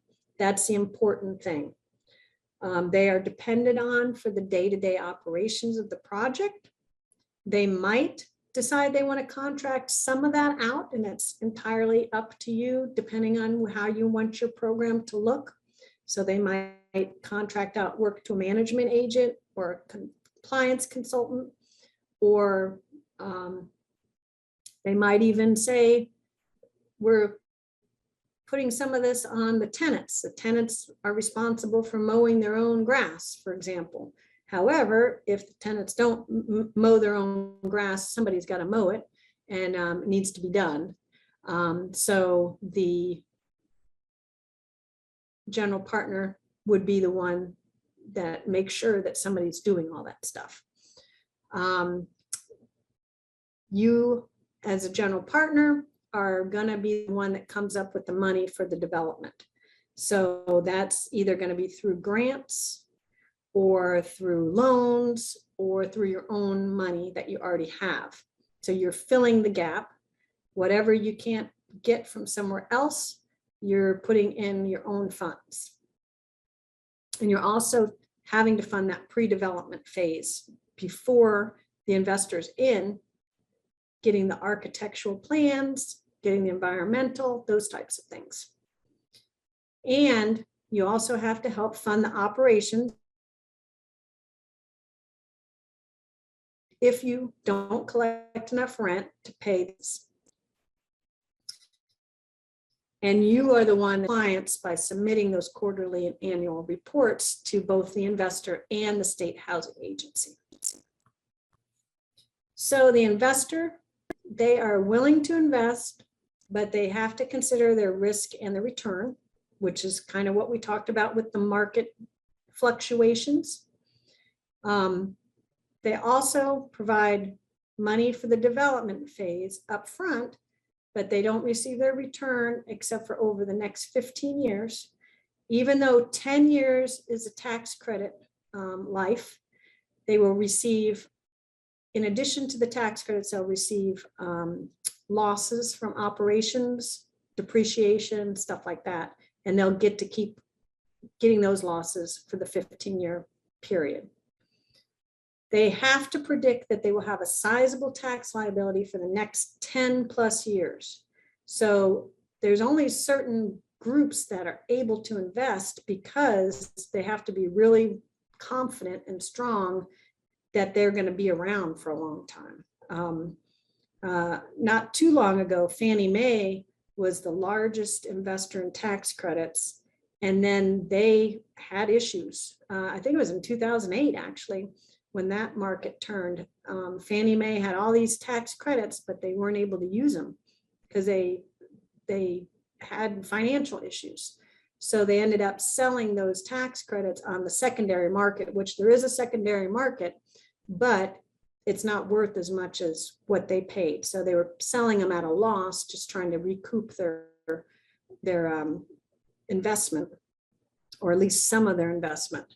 So if, you know, Fannie Mae can have that issue, you know, there can be others out there that might have an issue. Another one was a bank. I'm trying to think of the name of the bank. Washington Mutual used to invest a lot, and then they got gobbled up. They were going out of business and got gobbled up by JP Morgan. They had a lot of tax credits, and JP Morgan is also a large investor in tax credits. So it wasn't as big of a deal for them because JP Morgan was able to absorb the Washington Mutual projects in their portfolio. But this just means that, you know, the mom and pop store down the road, or maybe a furniture store down the road, even if it is a big store, might not have the ability to predict that they're going to be in business in the next 10 years and might not have the ability to invest in this type of investment. The investor also has to depend on the capacity of the general partner to perform and comply with the program requirements. So what that means is they don't really know you all that well. You're saying you're going to do these things. You've received the tax credits and you say, I can do these things. And they're having to basically rely on you to do that. So, you know, they're going to want to get to know you and do their due diligence to make sure that that you have a track record of performance and stuff like that, and that you're, you know, goes back to your audits being good and on time, so that they can kind of assess, especially if you haven't done a tax credit project before, they can assess how they think you're going to perform and then make their investment decisions based on that. And then they depend on guarantees from the tribal entity to alleviate the risk. I don't think I listed the guarantees, I didn't. So those guarantees would be, you know, you guaranteed to move in